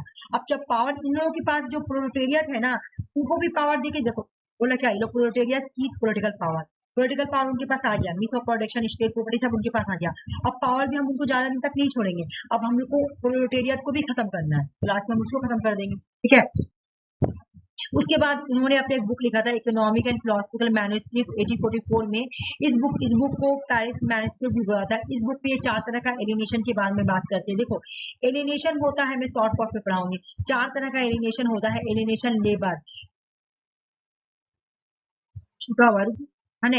हाँ, एलिनेशन प्रोडक्ट ऑफ लेबर, देखो प्रोडक्ट है यहाँ पर, यहाँ लेबर को अपने प्रोडक्ट से एलिनेशन हो जाता है। लेबर को जब पैसा नहीं मिलता, चिड़चिड़ापन हो गया, उसको अपने प्रोडक्ट जो तो प्रोडक्ट बना रहा ना उससे उसे एलिनेशन हो जाता है। फिर लेबर को प्रोसेस से भी हो जाता है एलिनेशन। फिर एलिनेशन होता है, वर्कर को एलिनेशन हो रहा ना, सॉरी हाँ, वर्कर को प्रोडक्ट, वर्कर बोलो या लेबर बोलो, जो इसको प्रोडक्ट से एलिनेशन हो रहा, इसको प्रोसेस से एलिनेशन हो रहा, इसको अपना फेलो वर्कर जिसका साथ काम कर रहा ना, अपने कलीग, अपने फेलो वर्कर या दूसरे फैमिली वगैरह सबसे एलिनेशन हो जाएगा। पोटेंशियल या स्पेसिस बीइंग, इन सभी चीजों से क्या हो जाएगा, एलिनेशन हो जाएगा। अपने आप से भी एलिनेशन हो जाएगा, one self and one potential, अपने आप से भी। कार्ल मार्क्स बोरो जो डायलिटिकल मेजर, ये तो मैं पढ़ा दी, हाँ ये वाला इंपॉर्टेंट, ये पढ़ लेते हैं। अकॉर्डिंग टू कार्ल मार्क्स, देखो यहाँ पे क्या बोले, कार्ल मार्क्स, अब आइडियोलॉजी पढ़ेंगे। Karl Marx false consciousness use करते हैं, फॉल्स कॉन्शियसनेस, इसे 2025 में क्वेश्चन आया हुआ है, ठीक है, 2025 में आया हुआ है, 2022 में आया, 2024 में भी आया है। चलिए, अकॉर्डिंग टू मार्क्स ये आइडियोलॉजी को क्रिटिसाइज करते हैं। ये क्या बोल रहे हैं, आइडियोलॉजी एक इंस्ट्रूमेंट है डोमिनेंट क्लास का, रूल ऑफ डोमिनेंट क्लास का, जिसको वो लेजिटिमाइज बोलते हैं। क्रिटिसाइज कर रहे हैं आइडियोलॉजी को। देखो भाई, कोई भी आइडियोलॉजी अच्छा नहीं होता है। ये डोमिनेंट क्लास जो होते हैं ना, मान लो जो कैपिटलिज्म डोमिनेंट क्लास है, तो उनका एक रूल कर वो ना एक आइडियोलॉजी अपना लेते हैं और उसको बोलते हैं वो लेजिटिमाइज है, ठीक है। तो ये बोल रहे कि सुनो भाई, ये 2 तरह का कॉन्शियसनेस होता है, 2 तरह का कॉन्शियस, एक होता है फॉल्स कॉन्शियसनेस, एक होता है ट्रू कॉन्शियस, ठीक है। इन्होंने बोला कि जो फॉल्स कॉन्शियसनेस है ना, वो खराब चीज है। नेशन और नेशनलिज्म बिल्कुल ही खराब है, क्योंकि ये एक आइडियोलॉजी है और ये फॉल्स कॉन्शियस है। ये क्रिएट कौन करता है, इसको प्रॉपर्टी क्लास क्रिएट करते हैं, ठीक है। वर्कर को बोलते हैं सॉलिडेटरी, वर्कर के दिमाग में भर देंगे कि तुम्हारे नेशन है, तुम अपने नेशन के लिए काम करो, तुम अपने नेशनलिज्म के लिए काम करो, तो दिमाग में भर देंगे कौन, प्रॉपर्टी क्लास, कैपिटलिज्म, ठीक है। जबकि ये एक फॉल्स कॉन्शियसनेस है, लेबर के दिमाग में भरा जाता है। ये बोल रहे रिलीजन जो है ना, वो भी एक फॉल्स कॉन्शियस, रिलीजन ना एक अफीम है, अफीम लोगों के लिए अफीम, रिलीजन से दूर रहो, रिलीजन लोगों के लिए अफीम है, ठीक है। फिर इन्होंने यहाँ तक ये नहीं, ये बोले लोग, ये जो बुर्जुआ क्लास है ना, बुर्जुआ क्लास या प्रॉपर्टी क्लास जो है ना, ये बहुत ही चालाक है। This should come out of the false concept, ये लोगों में फॉल्स कॉन्सेप्ट भरते हैं, वर्कर में, है ना, डेवलप करते हैं ट्रू कॉन्शियसनेस बोल के यही सही है, और एक्चुअल में वो फॉल्स कॉन्शियसनेस होता है। लेकिन मान लो कि ये पर्सन है, ये कोई वर्कर है, ठीक है, और इसके अंदर हम ये बात भर रहे हैं कि तुमको ना अपने नेशन के लिए काम करना पड़ेगा, तुमको अपनी नेशनलिज्म के लिए काम करना पड़ेगा। और सुनो, ये जो नेशनलिज्म है ये तुम्हारी एक कंपनी से जुड़ा हुआ है, तुम्हारा कंपनी का नाम होगा, अगर मान लो कि जियो रिलायंस का नाम होगा, जियो रिलायंस का नाम होगा, पूरा इंडिया का नाम होगा, तुमको करना पड़ेगा, अच्छा से काम करना पड़ेगा। अब इसके मान में मैंने क्या किया, फॉल्स कॉन्शियसनेस भर दिया। लेकिन ये फॉल्स कॉन्शियसनेस भरने का काम कौन करता है, अकॉर्डिंग टू कार्ल मार्क्स, ये जो है ना, ये इंटेलेक्चुअल्स लोग करते हैं, इंटेलेक्चुअल्स लोग जो है ना, वो लोगों के दिमाग में फॉल्स कॉन्सेप्ट भरते हैं, क्योंकि है ना, लोग वही के बात सुनते हैं, लिसन टू इंटेलेक्चुअल, वो लोग इंटेलेक्चुअल्स की बात को ही सुनते हैं। लाइक ब्यूरोक्रेसी ऑफिसर जो है ना, उनकी बात लोग सुनते, कोई प्रोफेसर है, कोई इंजीनियर है, कोई डॉक्टर है, कोई ब्यूरोक्रेट ऑफिसर है, ये लोग फॉल्स कॉन्सेप्ट, ये लोग इंटेलेक्चुअल्स होते हैं, और यही लोग क्या करते हैं, लोगों के माइंड में फॉल्स कॉन्शियसनेस को भरते हैं। बहुत बार क्वेश्चन आया है कि कौन ब्यूरोक्रेसी को फॉल्स कॉन्शियसनेस बोलता है, कार्ल मार्क्स बोलते हैं, ठीक है ना। इन्होंने बोला कि एक्चुअल में सुनो, ट्रू कॉन्शियसनेस क्या है, मैं बता रहा हूँ। ट्रू कॉन्शियसनेस है ना, कहा गया बाबा करता है, क्लास इन सेल्फ, तुम रिगुलेशन करो 2 स्टेज में, तुम ना ट्रू कॉन्शियसनेस आपके अंदर, अपने अंदर भरो। फॉल्स कॉन्शियसनेस वो तो बुर्जुआ का है, वो प्रॉपर्टी क्लास का है, तुम अपने अंदर ट्रू कॉन्शियसनेस भरो, वर्कर को बोल रहे हैं। एक तो क्लास इन सेल्फ भरो और एक क्लास फॉर इटसेल्फ भरो। क्लास इन सेल्फ क्या है, the objective existence of A class based on their economic position without a political and ideological consequence. तुम्हारा पहले ऑब्जेक्टिव्स होगा जो एग्जिस्टेंस क्लास है ना, तुम पहले देखो जो तुम्हारा एग्जिस्टेंस क्लास है, एग्जिस्टेंस क्लास कौन था? कैपिटलिज्म। पहले वो देखो कि कैपिटलिज्म का क्या पॉलिटिकल आइडियोलॉजी है, क्या इसका कॉन्सियसनेस है, सब इससे सीखो। सीखो पहले कि वो कैसे कैसे करके सोसाइटी को बहकाया है, कैसे कैसे करके वो अपना अभी तक पावर को स्टैब्लिश करके रखा हुआ है। पहले तुम उसका समझो, क्लास सेल्फ, पहले उनके बात को समझो। जो एग्जिस्टेंस आइडियोलॉजी जो क्लास है उसको पहले समझो। जब तुम समझ गई तो क्लास फॉर इटसेल्फ, जब तुम समझ जाओगी ना, the stage when A class economic aware it's exploitation unit politically act and change the social order. जब तुम समझ गई जो कैपिटलिज्म है ना, ये अपने आइडियोलॉजी को किस तरह से मेंटेन करके रखा है, अब तुम क्या करो, तुमको नॉलेज हो गया, तुम क्लास फॉर इटसेल्फ हो गई, ठीक है ना। इस स्टेज में तुमको क्या करना पड़ेगा, तुमको ना तुमको सोशल चेंज लाना पड़ेगा। सोशल चेंज कैसे? रिवोल्यूशन करके। रिवोल्यूशन करो, वही एक्ट करो, वही एक्ट करो जो उन्होंने यूज किया था, वही आइडियोलॉजी यूज करो जो उन्होंने किया था। उन्होंने कैसे लोगों के दिलों में फॉल्स कॉन्शियसनेस भर दिया, तो तुम ही वही करो, वही एक्ट करो जो वो लोग किए थे। एग्जाम में क्वेश्चन आएगा कि ट्रू कॉन्शियसनेस या फॉल्स कॉन्शियसनेस क्या, तो Karl Marx. Class in itself किसने दिया, क्लास फॉर इटसेल्फ किसने दिया, तो कार्ल मार्क्स। खत्म हो गया, ठीक है। कार्ल मार्क्स, ग्रामसी आ गया। अब देखो ग्रामसी, ग्रामसी जो थे ये इटालियन मार्क्सिस्ट, ये कंटेम्परेरी थे किसके? मुसोलिनी के कंटेम्परेरी थे। इन्होंने इटालियन सोशलिस्ट पार्टी को बनाया था 1913 में, ठीक है। द इटालियन कम्युनिस्ट पार्टी, जितना भी क्वेश्चन आया हुआ ना कार्ल मार्क्स वाला मैं भेज दूँ तो कर लेना, कार्ल मार्क्स से तो बहुत सारा क्वेश्चन आया हुआ please. The Italian communist party was formed 1921। इन्होंने 1921 में इटालियन कम्युनिस्ट पार्टी को फॉर्म किया था 1921 में ना। Gramsci become one of the founding member, ये फाउंडिंग मेंबर है, ठीक है ना। इसका इटालियन कम्युनिस्ट पार्टी का एक फाउंडिंग मेंबर था 1921 में। इन्होंने इटालियन कम्युनिस्ट पार्टी को फॉर्म किया गया था 1921 में, और ग्रामसी इसके जो थे ना एक फाउंडिंग मेंबर थे। ग्रामसी को father of the new Marxism बोला जाता है, और new Marxism, critical, Frankfurt school या स्ट्रक्चरल स्कूल, सब यही का मतलब ग्रामसी की ही ऑरिजिन माना जाता है, ठीक है ना। ग्रामसी, प्लेटोस, मौजेदान, ये लोग बिलीव करते हैं जो सुपर स्ट्रक्चर है ना वो ऑटोनोमस से जुड़ा हुआ है। सुपर स्ट्रक्चर इसे रिलेटिवली ऑटोनोमस ना, सुपर, अभी मैं बताऊंगी इसका मतलब क्या होगा। सुपर स्ट्रक्चर जो है ना वो रिलेटिवली ऑटोनोमस है, वो रिलेटिवली, सुपर स्ट्रक्चर किसी बेस उस पे नहीं खड़ा है, वो रिलेटिव है, वो रिलेटिव अभी मैं बताऊंगी, ठीक है ना। तो कौन कौन ये बात में बिलीव कर रहा है कि सुपर स्ट्रक्चर जो है वो रिलेटिव ऑटोनोमस है। ग्रामसी, प्लेटोस, मौजेदान, इनका 3 बुक है। एक का नाम है सीजन नोट बुक, दूसरी बुक का नाम है मॉडर्न प्रिंस, तीसरी बुक का नाम है a great and terrible world. Gramsci का जो कॉन्सेप्ट है ना, इन्होंने रोल ऑफ इंटेलेक्चुअल्स के बारे में बात किया था। अब एग्जाम में क्वेश्चन आएगा रोल ऑफ इंटेलेक्चुअल्स के बारे में किस बात किया था। देखो अभी हम लोग देखे कि मार्क्सिस्ट ने, कार्ल मार्क्स भी बात की है इंटेलेक्चुअल्स के बारे में, कार्ल मार्क्स भी बात की है, लेकिन इन्होंने इंटेलेक्चुअल्स को हेजेमनी नाम दे दिया, बस इतना ही फर्क। इन्होंने फिलॉसफी और प्रैक्टिस के बारे में बात किया, इन्होंने बेस एंड सुपर स्ट्रक्चर के बारे में रिलेशन बताया। अब यहाँ पे आ जाओ, ये ज्यादा याद करके तुम लोग देखना नहीं, घबराने वाला बात याद नहीं करना, मैं तुम्हें समझाऊंगी। ये देखो ग्रामसी क्रिटिक, ग्रामसी कार्ल मार्क्स को थोड़ा क्रिटिसाइज करते या मॉडिफाइड को क्रिटिसाइज ही करते, क्योंकि कार्ल मार्क्स का प्रेडिक्शन क्या था, रिवोल्यूशन होगा, ठीक है, रिवोल्यूशन होगा, वर्कर जो है तुम्हारा है ना अपना पोजीशन ले लेंगे, कम्युनिज्म को एस्टैब्लिश करेंगे।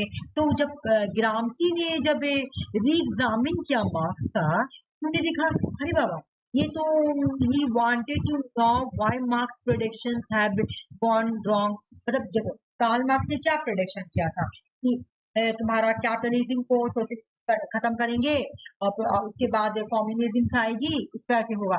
लेकिन इन्होंने देखा कि रिवोल्यूशन तो हुआ ही नहीं, ठीक है। क्यों, आखिर कार्ल मार्क्स का जो प्रेडिक्शन वो गलत क्यों गया। अब ये कार्ल मार्क्स की थ्योरी को लेकर री एग्जामिन, ठीक है, तो why revolution didn't happen as a predict by Karl Marx, क्यों रिवोल्यूशन नहीं हुआ कार्ल मार्क्स के अकॉर्डिंग, क्योंकि कार्ल मार्क्स ने प्रेडिक्शन किए थे कि रिवोल्यूशन होगा, तो क्यों रिवोल्यूशन नहीं हुआ। तो hence he critically examined Karl Marx explanation of history. जब वो कार्ल मार्क्स की हिस्ट्री का एक्सप्लेनेशन करते हैं ना, तब उनको एक बात समझ में आता है ग्रामसी को कि he looked for the other explanation of history। वो क्या करते हैं, कार्ल मार्क्स का जो हिस्टोरिकल एक्सप्लेनेशन था और उन्होंने दूसरे पर्सन, एक पर्सन था जिसका नाम था यहाँ पे लिखा हुआ है बेनेडिक्टो क्रॉस, उनका एक्सप्लेनेशन ऑफ हिस्ट्री, बेनेडिक्टो क्रॉस के एक्सप्लेनेशन ऑफ हिस्ट्री और कार्ल मार्क्स के एक्सप्लेनेशन ऑफ हिस्ट्री को लेकर वो कंपैरिजन करते हैं। जब वो कंपैरिजन किए तो उनको क्या मिला कि got impressed by the theory history of given by Italian scholar Benedetto Croce, ये इनके थ्योरी से बहुत ज्यादा इन्फ्लुएंस हुए, बेनेडिक्टो क्रॉस की थ्योरी से बहुत ज्यादा इन्फ्लुएंस हुए। क्या क्यों भाई, क्रॉस ने has emphasis on a role of culture factor in history, इन्होंने हिस्ट्री में कल्चर के कल्चरल फैक्टर के रोल को भी इम्पोर्टेंट दिया बेनेडिक्टो क्रॉस, जबकि कार्ल मार्क्स ने उसको इग्नोर कर दिया। जबकि ग्रामसी ने फील किया, ग्रामसी ने ये फील किया कि maybe Marx has ignore, Karl Marx ने इग्नोर किया है रोल ऑफ कल्चर को हिस्ट्री में, उन्होंने कल्चर के रोल को हिस्ट्री में इग्नोर कर दिया है। ठीक है, इस वजह से अब इनको समझ में आया कि ओ कार्ल मार्क्स की थ्योरी में कल्चर का कहीं भी रोल नहीं है। एक तो इस वजह से क्रिटिसाइज किया, दूसरी वजह से इन्होंने कार्ल मार्क्स और तुम्हारा ग्रामसी में कहाँ फर्क देखना। जैसे कार्ल मार्क्स क्या बोलते हैं, कार्ल मार्क्स सुपर स्ट्रक्चर के बारे में क्या बोलते हैं, super structure is reflection by base, ये बात बोलते हैं। लेकिन ग्रामसी अलग चीज बोलते हैं, देखो reflection of the base, Karl Marx के लिए superstructure reflect the base है, मतलब जो भी चेंजिंग होगी, जब तुम्हारा इकोनॉमिक चेंज होगा ना, इकोनॉमिक चेंज होगा ना, ऑटोमेटिकली तुम्हारा स्ट्रक्चर भी चेंज हो जाएगा, ये कार्ल मार्क्स बोलते हैं। तो इसलिए कार्ल मार्क्स बोलते हैं कि हम लोगों को सिंगल रिवोल्यूशन करना है, सिंगल रिवोल्यूशन। सिर्फ किससे रिवोल्यूशन करना है, कार्ल मार्क्स बोलते हैं हम लोगों को सिर्फ इकोनॉमिक चेंज को ही हटाना है, मतलब जो कैपिटलिज्म है, ठीक ना। आज का डेट में अगर हम कार्ल मार्क्स की थ्योरी को माने ना, तो हम लोगों के साथ जो डिस्क्रिमिनेशन हो, चलो कार्ल मार्क्स के अकॉर्डिंग हम लोग के साथ अनिल अंबानी वगैरह ये लोग जो कैपिटलिज्म वो लोग कर रहे हैं, तो इनके अकॉर्डिंग हम लोग का रिवोल्यूशन किससे होगा, सिर्फ कैपिटलिज्म से होगा। बस हम कैपिटलिज्म को हटा देंगे ना, सोसाइटी का सारा प्रॉब्लम खत्म। क्यों, क्योंकि ये जो बोले ना कि बेस नीचे खड़ा है, बेस, तो बेस को ये कैपिटलिज्म इकोनॉमिक सब बोल रहे हैं, इसी के ऊपर पूरा सुपर स्ट्रक्चर खड़ा है, इसी के ऊपर पूरा सुपर स्ट्रक्चर खड़ा है ना, सोसाइटी इसी के ऊपर खड़ा है। तो हमको कार्ल मार्क्स बोले हमको सिर्फ इसी को हटाना है, बस इकोनॉमिक को हटाना है। इकोनॉमिक को हटा देंगे ना, इकोनॉमिक के साथ लड़ाई झगड़ा कर लेंगे ना, तो जो भी हम लोग से डिस्क्रिमिनेशन होता है ना वो खत्म हो जाएगा, ये बात बोले। जबकि ग्रामसी बोले कि नहीं, गलत बात, बिल्कुल गलत बात। ग्रामसी बोले कि नहीं, हम लोग पता है तो हम लोगों को दो इंसान से रिवोल्यूशन करना है।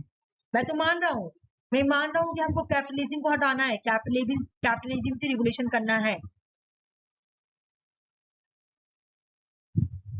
इन्होंने बोला कि इससे तो रिवोल्यूशन करना है, ये तो मैं मान रहा हूँ। हम लोग को एक लेवल पे रिवोल्यूट नहीं करना है, हम लोग को रिवोल्यूशन एक लेवल पे नहीं करना है, हम लोगों को दो लेवल पे रिवोल्यूशन करना है ना। एक लेवल पे तो हम लोगों को कैपिटलिज्म से करना है और दूसरा लेवल पे हम लोगों को सुपर स्ट्रक्चर से करेंगे, हम लोग सुपर स्ट्रक्चर। एक तो हो जाएगा कैपिटलिज्म से लड़ाई, हम लोग को रिवोल्यूशन करना है, और दूसरा हम लोग को सुपर स्ट्रक्चर से रिवोल्यूशन करना है। क्यों, कि ये सुपर स्ट्रक्चर जो है ना, इस सुपर स्ट्रक्चर के अंदर जो है ना सिविल सोसाइटी आती है, और वो जो सिविल सोसाइटी जो है ना वो इंटेलेक्चुअल होती है, उसके अंदर हैजीमेनी होती है, वो लोगों को हैजीमेनी पावर के थ्रू अपना लोगों को इन्फ्लुएंस करती है, ठीक है ना। तो हमको कैपिटलिज्म से लड़ना है, लेकिन हमको सुपर स्ट्रक्चर को भी हटाना है, तब जाके हम सोसाइटी में चेंज ला पाएंगे। ठीक है, कार्ल मार्क्स बोल रहे हैं कि हमको सिर्फ रिवोल्यूशन करना है इकोनॉमिक स्ट्रक्चर से, जबकि ग्रामसी क्या बोल रहे हैं, देखो यहाँ पे ग्रामसी क्या बोले, civil society, he derived from the civil society and political society from Hegel। ये सिविल सोसाइटी का कॉन्सेप्ट हेगल से लिया, यहाँ पे ये बात बोला, ठीक ना। ग्रामसी ने सिविल सोसाइटी का कॉन्सेप्ट कहाँ से लिया था, हेगल से।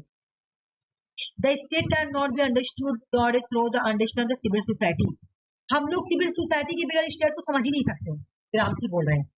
State cannot view and state cannot view be understood. State cannot be understood without it through the understanding of the civil society. हम सिविल सोसाइटी के अंडरस्टैंडिंग के बगैर स्टेट को नहीं समझ सकते हैं। ठीक है, आपने कैसे बोला कि बस जो तुम्हारा सुपर स्ट्रक्चर है वो स्ट्रक्चर है और नीचे बेस है, उसको हटा दो, लड़ाई खत्म। नहीं, सिविल सोसाइटी होता है सुपर स्ट्रक्चर के अंदर। तो हमको पहले स्टेट को समझने के लिए पहले सिविल सोसाइटी को समझना पड़ेगा कि सिविल सोसाइटी मेन रोल करती है, वो लोगों को इन्फ्लुएंस करती है। सिविल सोसाइटी जो है ना हेजेमनी को क्रिएट करती है ना। तो यहाँ पे देखो, it is in the civil society that the struggle for the hegemony. Civil society जो है ना वही सोसाइटी में हेजेमनी को क्रिएट करती है। जो इंटेलेक्चुअल्स लोग सिविल सोसाइटी में कौन रहते हैं, इंटेलेक्चुअल लोग, इंजीनियर, डॉक्टर, ये सब है ना, यही लोग जो हेजेमनी क्रिएट करते हैं। तो हम लोगों को इनसे भी लड़ाई करना है। ग्रामसी बोलते हैं super structure is also structure. Super structure अपने आप में एक स्ट्रक्चर है। तुम कैसे बोल दी, इसके दो लेयर है, सुपर स्ट्रक्चर के दो लेयर है। इंटीग्रेटेड स्टेट, ग्रामसी बोले कि सुपर स्ट्रक्चर के दो लेयर है, जबकि वो क्या बोलते हैं सुपर स्ट्रक्चर में सब आएंगे। इन्होंने बोला कि सुपर स्ट्रक्चर में सिविल सोसाइटी अलग लेयर है और स्टेट का जो स्टेट जो है वो अलग है। तो हम लोगों को स्टेट को समझने के लिए पहले सिविल सोसाइटी को समझना पड़ेगा। क्यों कि सिविल सोसाइटी जो है ना इन्होंने ही सोसाइटी में हेजेमनी क्रिएट किया है, लोगों को इन्फ्लुएंस किया है। जबकि स्टेट तो मार-धाड़ की पावर, स्टेट तो मार-धाड़ के लोगों से बात मनवाती है, जबकि सिविल सोसाइटी लोगों को इन्फ्लुएंस करती है। यहाँ पे समझो स्टेट का रोल क्या है, सिविल सोसाइटी में स्टेट का रोल क्या है according to hegemony, according to Gramsci. State जो है ना वो क्या करेगी, लोगों को कैपिटलिस्ट क्लास होती है, ये जो स्टेट होता है ये कैपिटलिस्ट क्लास होता है, यूजिंग ये कोर्सिव पावर यूज करेगी, अपना कंट्रोल को मेंटेन करने के लिए कोर्सिव पावर यूज करेगी। जबकि सिविल सोसाइटी हेजेमनी यूज करेगी, अट्रैक्शन यूज करेगी बस। ठीक है ना। तो यहाँ पर ये जो सिविल सोसाइटी है ना ये कल्चर हेजेमनी को क्रिएट करती है। ठीक है, पावर ऑफ अट्रैक्शन, लोगों को अट्रैक्ट करती है। ठीक है, और ये जो काम किसके लिए कर रही है सिविल सोसाइटी, काम पता किसके लिए कर रही है, रूलिंग क्लास के लिए करती है। ये जो हेजेमनी क्रिएट कर रही है ना ये रूलिंग क्लास के लिए, इसलिए ये बोल रहे हैं ना कि रिलेटिव ऑटोनोमी, इसलिए ग्रामसी बोल रहे हैं। एक सेकंड रुको, प्रीति वो चार्ज किसका लगा हुआ है, निकाल देना।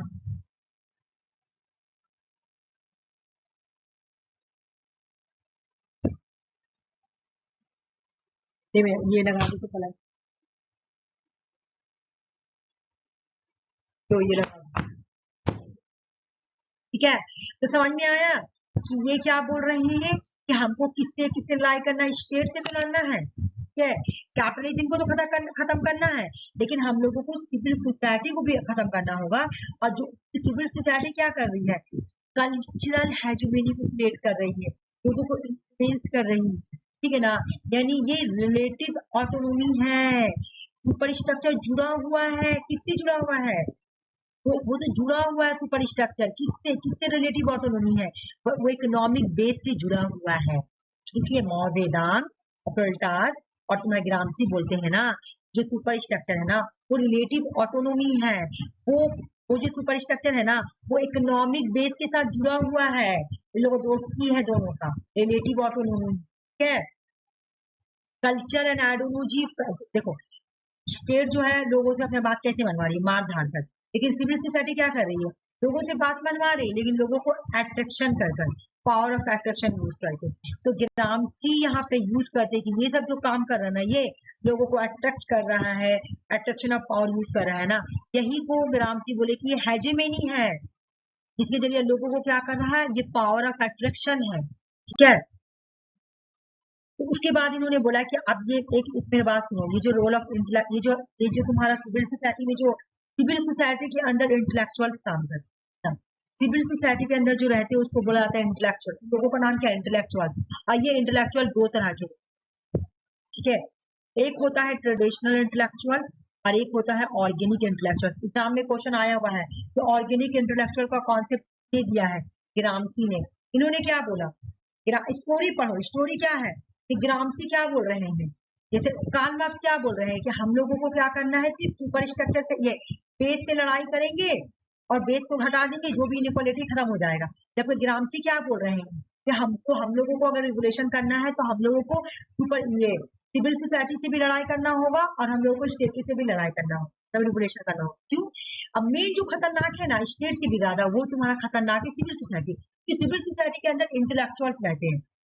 वो जो इंटेलेक्चुअल्स है ना, वो क्या करते हैं, अपने पावर को मेंटेन करने के लिए हेजुमेनी यूज करते हैं, ठीक है ना। और ये इंटेलेक्चुअल्स अकेला नहीं होते, ये इसके दो टाइप है। एक तो ट्रेडिशनल इंटेलेक्चुअल्स होंगे, जैसे स्कॉलर, कोई रिलीजियस लीडर, कोई आर्टिस्ट, बहुत फेमस आर्टिस्ट। ये लोग क्या बोल, अगर देखो, अगर ये लोग, मान लो कि मैं एक एग्जांपल दे रही हूँ, मान लो कि तुम्हारा एपीजे अब्दुल कलाम आजाद, अभी तो वो नहीं रहे, अगर वो रहते तो बहुत लोग मानते हैं। क्यों? क्योंकि उन्हीं की वजह से इंडिया जो है ना, तुम्हारा इंडिया को, इंडिया जो न्यूक्लियर कंट्री बना, ठीक है। तो वो उनको सबको बहुत लोग मानते हैं। तो वो अगर कुछ बोलते तो हम लोग उनका बात फौरन मान लेते हैं, वो बोल रहे हैं, है ना। या कोई ऐसा आर्टिस्ट है जो बहुत ही फेमस है, ठीक है, तो वो कुछ बोलेंगे तो लोग मान जाएंगे, नहीं वो बोल रहे ना, वो सही बोल रहे, ठीक है। इस तरह क्या करता है जो जो गवर्नमेंट, जो स्टेट होता है, जो कैपिटलिज्म होते हैं, वो ट्रेडिशनल इंटेलेक्चुअल से अपना काम करवाते हैं, लोगों से बात करवाने के लिए। और ये लोग क्या करते हैं, ये लोग को मारते धारते नहीं है, लोगों को इन्फ्लुएंस करते हैं कि मैं ये चाहता हूँ, और लोग उनको सपोर्ट भी करते हैं। क्यों? क्योंकि ये एक स्कॉलर है, ये एक रिलीजियस लीडर है, ये एक आर्टिस्ट है, बहुत फेमस आर्टिस्ट है। मान लो फॉर एग्जाम्पल, अभी अगर सलमान खान को एक बात आकर बोला, या तुम्हारा अमिताभ बच्चन कोई बात आके बोले, सब लोग बोलेंगे नहीं नहीं, इतना बड़ा है ना, क्या नाम है तुम्हारा एक्टर, ये बात बोला, चलो हम मानते हैं, चलो ये करने जा रहे हैं। तो इस तरह ट्रेडिशनल इंटेलेक्चुअल्स होता है। तो ट्रेडिशनल इंटेलेक्चुअल्स में कौन आएंगे, जैसे स्कॉलर हो गया, राइटर हो गया, scholar, writer, religious leader, artisan, ठीक ना। फिर बोले कि एक जो इंटेलेक्चुअल्स होते हैं वो ऑर्गेनिक इंटेलेक्चुअल्स होते हैं, ये न्यू आए हैं, जैसे एडुकेटर, जैसे मैं अगर तुम लोगों को कुछ बोल रही हूँ, ठीक है ना, फौरन मान जाओगी कि मैम बोल रही, ठीक है। कोई लीडर हो गया, ठीक है ना, इंजीनियर, डॉक्टर, खाली ये नहीं आएगा, इसके अंदर इंजीनियर आएगा, डॉक्टर आएगा, आईएएस ऑफिसर आ जाएगा, ये सब, ठीक है। अब ग्रामसी सजेस्ट कर रहे हैं ना वर्कर को कि तुम भी वही करो ना भाई जो कैपिटलिस्ट किया है। Capitalists maintain their domination and adopt their similar strategy, build and maintain their own power.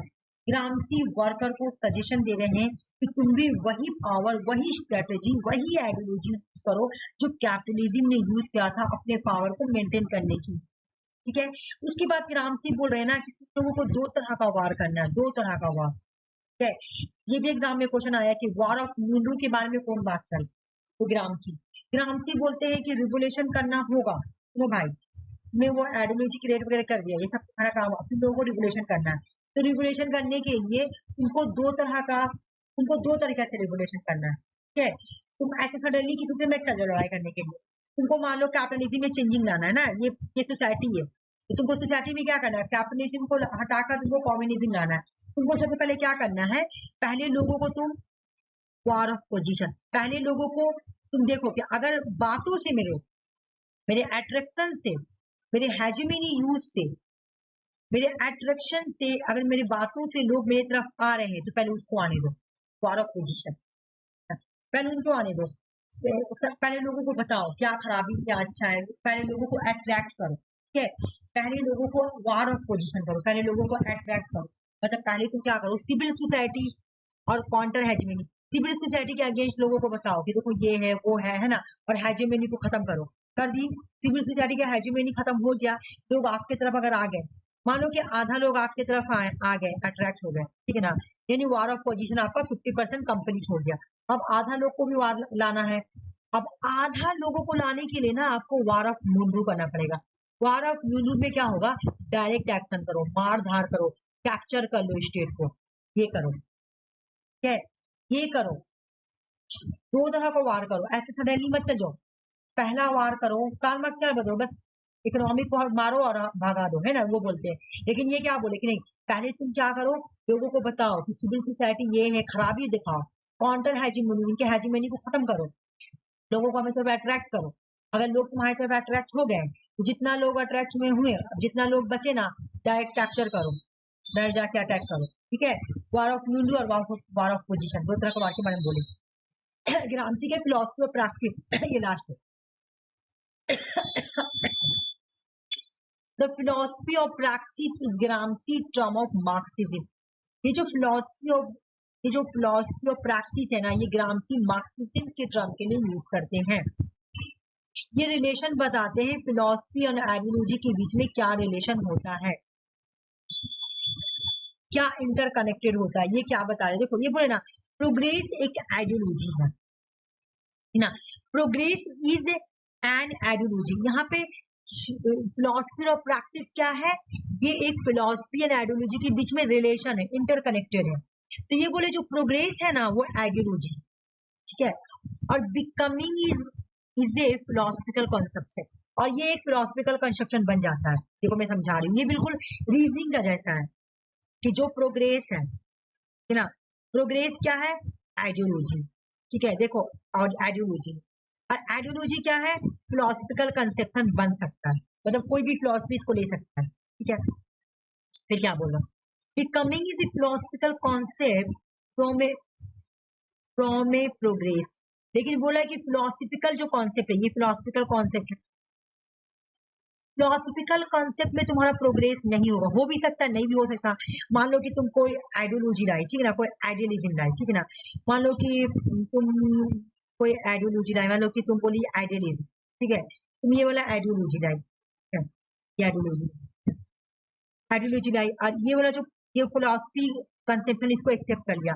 अब ये आइडियोलॉजी आगे बढ़ेगा नहीं, प्रोग्रेस होगा नहीं होगा, ये इस पर डिपेंड है, बढ़ भी सकता है नहीं भी बढ़ सकता है। तो यहाँ पे यही बात बोल रहा है कि from concept progress can be obtained, भले ही फिलोसफिकल कंसेप्ट हो लेकिन फिलोसफिकल कॉन्सेप्ट से ना प्रोग्रेस अब्सेंट रहेगा, ठीक है। इन्होंने बोला प्रोग्रेस, आइडियोलॉजी और फिलोसफिकल ये सेम है, चलो मैं मान रहा हूँ सेम है, मैं फिर से यहाँ पिक्चर बना रहा हूँ। थोड़ा इसका ना प्रैक्टिस बहुत थोड़ा समझने में कंफ्यूज अच्छे से समझता, वापस उसका टाइम देखो प्रोग्रेस, ठीक है, आइडियोलॉजी और फिलोसफिकल कंसेप्ट, ठीक है ना। इन्होंने बोला कि जो प्रोग्रेस है वो एक आइडियोलॉजी है। क्यों, जब तुम्हारा आइडियोलॉजी कोई आगे बढ़ता है, मतलब लोग जब जानेंगे हाँ इस टाइप का आइडियोलॉजी यानी वो प्रोग्रेस हुआ है, बढ़ा है, बहुत सारे लोगों ने उसको माना है, और वो जो आइडियोलॉजी है ना वो फिलोसफिकल कंसेप्शन बन सकता है, ठीक है ना। लेकिन फिलोसफिकल कंसेप्शन जो है ना वो प्रोग्रेस नहीं हो सकता है, ये याद रखो, ठीक है, ये बात बोल कि फिलोसफिकल कंसेप्शन जो है ना वो प्रोग्रेस नहीं हो सकता, ठीक है ना। प्रोग्रेस जो है ना वो डिपेंड करता है स्पेसिफिक मेंटेलिटी पर। प्रोग्रेस कब करेगा, जब लोग उसको तुम्हारी आइडियोलॉजी को मानेंगे, है ना, जब तुम्हारा जो पॉलिटिकल तुम्हारा जो फिलोसफिकल कंसेप्शन है ना, तुम्हारा जो फिलोसफिकल कंसेप्शन है, लोग इसको मानेंगे समझेंगे तब ये प्रोग्रेस होगा, है ना। तो बोला कि प्रोग्रेस कब होगा, जब इसमें स्पेसिफिक मेंटल, ये प्रोग्रेस जो है ना वो डिपेंड करता है स्पेसिफिक मेंटेलिटी पे, जब लोग उसको समझेंगे तभी तुम्हारा प्रोग्रेस होगा। इसलिए फिलोसफिकल कंसेप्शन में प्रोग्रेस नहीं होता है, बोला कि फिलोसफिकल कंसेप्शन में प्रोग्रेस नहीं होता है बिकॉज प्रोग्रेस जो है ना वो मेंटेलिटी के साथ जुड़ा होगा, ठीक है। अब यहाँ पे क्या बोले कि progress becoming were born at the same time, progress जो है ना एक ही टाइम बिकमिंग के साथ हुआ, मतलब प्रोग्रेस एक साथ हो सकता है। बहुत ही कंफ्यूजिंग है, मैं फिर से तुमको थोड़ा बता रही हूँ, मैं इसको मैथ के जैसा बना रही हूँ, ठीक है, रुको, ऐसा मैथ का क्वेश्चन भी आया था, देखो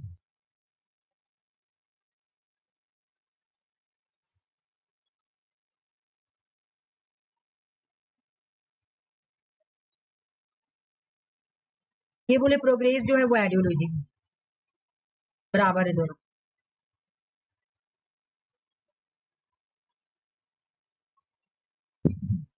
इन्होंने बोला becoming is a philosophical, becoming इधर देखो, बिकमिंग, बिकमिंग एक वर्ड है, इसको कोई माने नहीं, बिकमिंग जो है ना वो फिलोसफिकल कॉन्सेप्ट, वो फिलोसफिकल कंसेप्शन और बिकमिंग सेम है, ठीक है ना, सेम है। तो फिर यहाँ पे ये बोल रहा ना कि जो ये फिलोसफिकल कंसेप्शन है ना, यहाँ पे प्रोग्रेस नहीं होगा, यहाँ पे प्रोग्रेस अब्सेंस होता है, यहाँ पे प्रोग्रेस क्या होगा, अब्सेंस होगा, प्रोग्रेस अब्सेंस होगा, यहाँ पे प्रोग्रेस क्या होगा, अब्सेंस होगा। कौन अब्सेंस होगा भाई, तो प्रोग्रेस,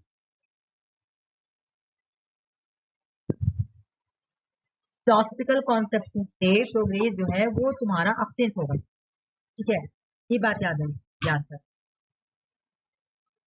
ठीक है। देखो जब यहाँ पे बोल रहा कि becoming is a philosophical concept, मतलब बिकमिंग और पॉलिटिकल कॉन्सेप्ट बराबर है, इसी तरह यहाँ पे दूसरी लाइन में बोला कि जो बिकमिंग है वो पॉलिटिकल कंसेप्शन है, तो दोनों का मतलब चाहे इधर से कान पकड़ो चाहे उधर से कान पकड़ो सेम है, तो यानी ये भी सही है। लेकिन यहाँ पर आपका प्रोग्रेस एब्सेंस रहेगा, ये बात बोला becoming political conception philosophical conception बन सकता है और फिलोसफिकल कंसेप्शन जो है ना वो बिकमिंग बन सकता है, लेकिन यहाँ पे प्रोग्रेस का कोई काम नहीं है, ये बात बोला क्यों? क्योंकि प्रोग्रेस किस पे डिपेंड करता है? मेंटेलिटी के ऊपर, है ना, मेंटेलिटी। जबकि ये फिलॉसफी है, ये फिलॉसफी है और ये माइंड का है, ये माइंड से जुड़ा हुआ है, ये मेंटेलिटी पे डिपेंड करता है, मेंटेलिटी पे।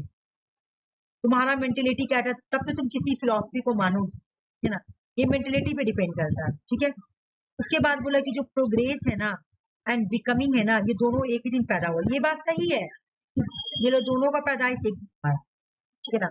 लेकिन यहाँ पर जो तुम्हारा है ना, यहाँ पे प्रोग्रेस नहीं है, फिलोसफिकल कंसेप्शन में प्रोग्रेस नहीं है, ठीक है, समझ में आया?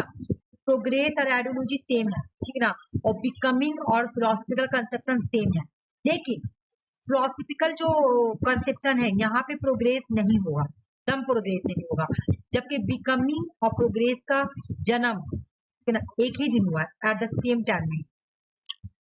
ये बहुत ही दिमाग खराबी है, ठीक है। अब आ जाओ हेगेल। हेगेल का बुक बहुत इम्पोर्टेंट है, पता है अगला 2025 में 2 बार ये क्वेश्चन किया हुआ है, फेनोमेनोलॉजी ऑफ स्पिरिट। तुम लोग क्वेश्चन सॉल्व की होगी अगर अच्छे से, तो ये वाला बुक रट लो, बहुत बार आया हुआ है, एक ये बुक और एक ये बुक, बहुत बार आया हुआ है।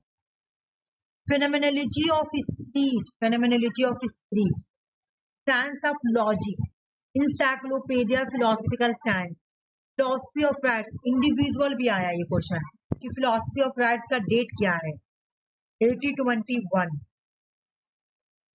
और ये तो बहुत बार आया ये वाला, ठीक है। फिलोसफी ऑफ हिस्ट्री 1831 का है, according to Hegel what is the rational, ये पेपर 1 में आता है, पेपर 1 में 2025 में हम लोग क्वेश्चन सॉल्व किए हैं, मेरी एक फ्रेंड है मुझे भेजी, ये बात देखते हो किसका आंसर होगा, तो हमारी हेगेल का पेपर 1 में हम क्वेश्चन निकल देखे थे, ऐसे पहली बार भी एक बार हम एक पेपर 1 में क्वेश्चन किए, ठीक है, और पेपर 2 में भी ये वाला आता है कि what is the rational actual and what is the actual is rational, का मतलब है ना जो रैशनल है, जो तुम माइंड में सोचती हो ना, जो माइंड में सोचती हो ना वही एक्चुअल है,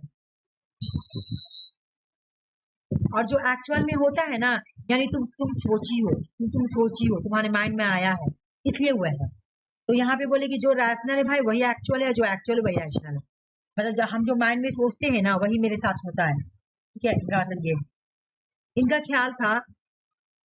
हेगेल रिगार्डेड विमेन एक इंफीरियर पोजीशन पे, विमेन इंफीरियर है, क्यों? इसके अंदर लेस रीजन एबिलिटी हो, हेगेल का फिलॉसफी जो है ना ये अब्सोल्यूट आइडियलिज्म पे बेस्ड है, अब्सोल्यूट आइडियलिज्म पे। सुनो ना, आरसी सिर्फ क्वेश्चन सेंड किए, बाकी तुम लोग दोनों में से कोई भी क्वेश्चन सेंड नहीं किए, तुम लोग क्वेश्चन कर रहे हैं अभी क्योंकि हम पूरा नहीं पढ़े ना पीडीएफ, इसीलिए हम थोड़ा हम आधा करके अभी रखे हैं। अच्छा ठीक है हाँ, पीडीएफ थोड़ा बड़ा है, अच्छा ठीक है।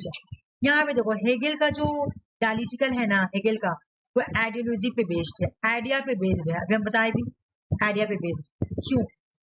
हेगेल बोल रहे ना कि डायलिटिकल मेथड कैसे चेंज होता है, 3 तरह से चेंज होता है, 1, 2 एंड 3।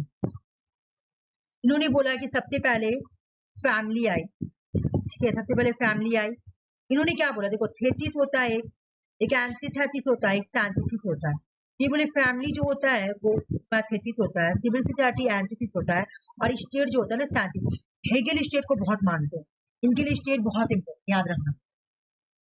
तो हेगेल बोलते हैं कि इस तरह से डायलिटिकल चेंज होता है ना, तो हेगेल के लिए सबसे इंपॉर्टेंट कौन है इसमें, स्टेट, ठीक है, और स्टेट में काम कौन करेगा, तो सिविल सोसाइटी पे भी उन्होंने फोकस किया, अभी हम आगे भी पढ़ेंगे।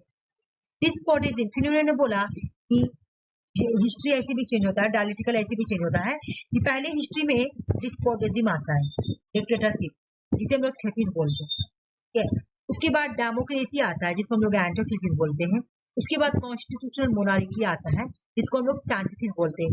हेगेल के अकॉर्डिंग सबसे बेस्ट फॉर्म ऑफ गवर्नमेंट कौन सा है, कॉन्स्टिट्यूशनल मोनार्की। जो लास्ट फेस्ट आएगा ना, तुम लोग सुनो, जो लास्ट फेस्ट आएगा ना वो हेगेल के लिए सबसे इंपॉर्टेंट है, सबसे बेस्ट है। जैसे यहाँ फैमिली में, फैमिली सिविल सोसाइटी, उन्होंने सिविल सोसाइटी को भी इंपॉर्टेंस दिया, लेकिन सबसे ज्यादा इंपॉर्टेंट स्टेट को दिया। इन्होंने कॉन्स्टिट्यूशनल मिनोरिटी को सबसे बेस्ट फॉर्म ऑफ गवर्नमेंट बोला, ठीक है। और इस तरह से डायलेक्टिकल मेथड चेंज होता है, पहले थीसिस आएगा, फिर एंटीथेसिस, फिर स्टैटिक बोले, इस तरह से हिस्ट्री चेंज हुआ है। फिर इन्होंने बोला कि वर्ड का भी इसी तरह चेंज हुआ है, पहले थेसिस आया, इनऑर्गेनिक वर्ड आया, यानी स्पिरिट आया, फिर ऑर्गेनिक वर्ड आया यानी एंटिथेसिस आया, लास्ट में ह्यूमन आया, और ह्यूमन कहाँ पे आया, स्टेट में आया लास्ट में। तरह से बस अभी मैं बता रही हूँ, देखो according to Hegel absolute consciousness, इंसान के अंदर अब्सोल्यूट कॉन्शियसनेस कैसे आया, क्या या गॉड कैसे आया, अब्सोल्यूट कॉन्शियसनेस, जब किसी इंसान के अंदर कॉन्शियसनेस आ गया ना कि गॉड हो, ठीक है। ये कैसे आए, कैसे प्रोग्रेस आया, देखो पहले इंसान के अंदर सिंपल कॉन्शियसनेस आता है, सिंपल। पहले इनऑर्गेनिक वर्ड आया, इनऑर्गेनिक वर्ड मतलब इंसानों को कुछ नॉलेज नहीं था, मैटर आया, स्पिरिट आया, गाइस्ट आया यहाँ पे, ठीक है। मैं जब पूरा पढ़ाई थी ना तो उसमें सब पूरा एक्सप्लेन की थी कि पहले तुम्हारा स्पिरिट आया, गाइस आया, माइंड आया, ये आया, फिर लोगों में सेल्फ कॉन्शियसनेस आएगा, पहले सिंपल कॉन्शियसनेस आएगा, फिर सेल्फ कॉन्शियसनेस आएगा, फिर रीजन आएगा, और लास्ट में जब इंसान के अंदर आएगा ना वो स्पिरिट एंड गाइस्ट आ जाएगा, स्पिरिट एंड गाइस्ट। पहले लोगों को पता है, लोगों को पहले देखो दुनिया में जब आएगा, जब हिस्ट्री चेंज होगी ना तो पहला जो हिस्ट्री आएगा ना मैटर वाला रहेगा, स्टार रहेगा, ठीक है, इस तरह का रहेगा। फिर सेल्फ कॉन्शियसनेस आएगा ना, सेल्फ कॉन्शियसनेस, तो एनिमल वाला वर्ड आएगा। यहाँ पे तो जान आ गया, लेकिन जान तो आया, बट जान में तो तुम्हारा रीजन है ही नहीं है, पूरा कॉन्शियसनेस कहाँ मिला। ये बोल रहा है कि पहले सिंपल कॉन्शियसनेस आया, पहले कोई चीज आया, मैटर आया, स्टार आया, यूनिवर्स आया, ठीक है, यानी सिंपल कॉन्शियसनेस आया। लोगों को पहले इसके बारे में मैटर, ये सिंपल कॉन्शियसनेस, फिर सेल्फ कॉन्शियसनेस आया, मतलब एनिमल, हमको पता चल गया कि हाँ इसके अंदर जान है, लेकिन रीजन कहाँ है, एनिमल के अंदर तो रीजन भी नहीं है। तब यहाँ पे इंसान आया, रीजन आया तो इंसान आया। जब इंसान आया ना तो इंसान लास्ट स्टेट पे कहाँ पहुंचा, यहाँ पे गॉड आ गया, स्पिरिट गाइस्ट गॉड आया, जहाँ पे अब्सोल्यूट कॉन्शियसनेस, जहाँ पे अब्सोल्यूट कॉन्शियसनेस आया ना यहाँ पे गॉड आ गया, स्पिरिट गाइस्ट। यहाँ पे हेगेल ने देखा कि गॉड जो है मार्च कर रहा, हेगेल बोला कि जब जहाँ पे स्पिरिट और गाइस्ट आया था ना उसी स्टेट का नाम था, उसी स्टेट का नाम था जर्मन, और जर्मन में मैंने क्या देखा कि state is a march of God. देखो यहाँ पे लिखे the highest state were consciousness achieve deeper self realization unity absolute, यहाँ पे अब्सोल्यूट नॉलेज, अब्सोल्यूट यानी गॉड बन गया, इतना नॉलेज आ गया, ठीक है ना।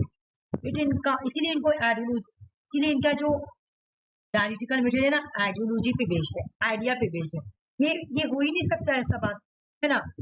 इन्होंने बोला कि ethical life and mind benefits in social institution like family, civil society, state, street represent full.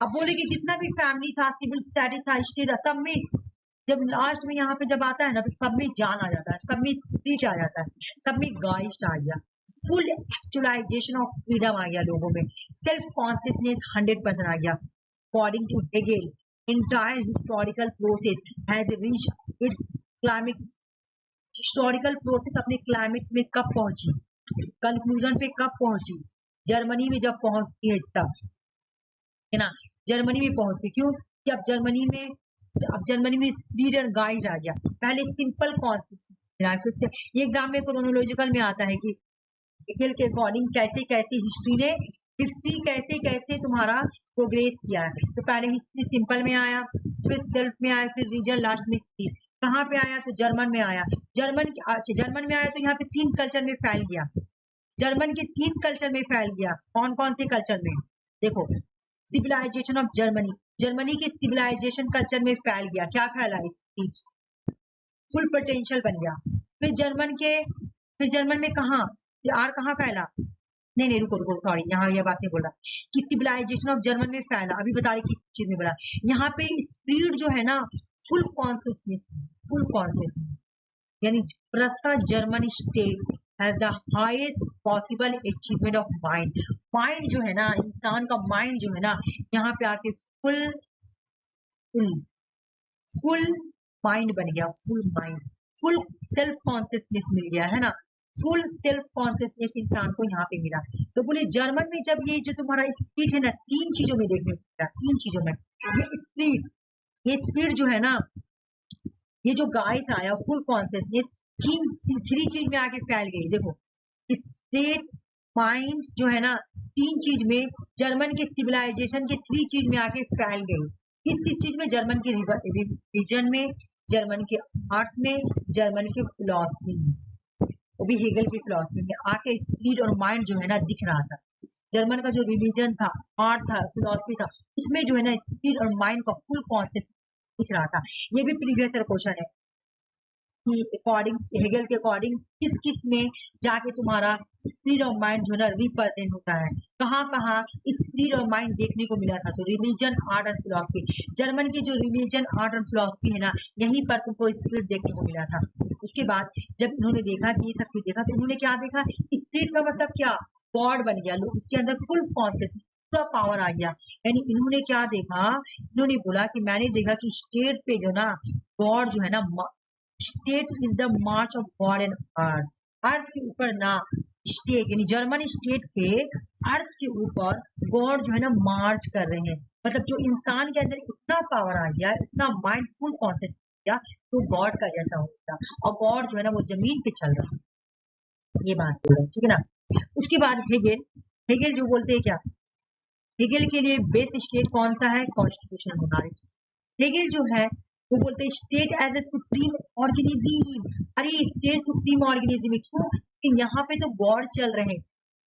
State as a end, state खुद में ही एंड है, खुद में। स्टेट जो है ना वही तो स्टेट क्रिएटर है, गॉड है। स्टेट मोरल को क्रिएट करता है, क्रिएटर ऑफ मोरालिटी। स्टेट बहुत बड़ा है, ठीक है, स्टेट बहुत बड़ा है। फिर हेगेल जो है ना वार के बारे में बोलते हैं, war is a not to be regard an eval.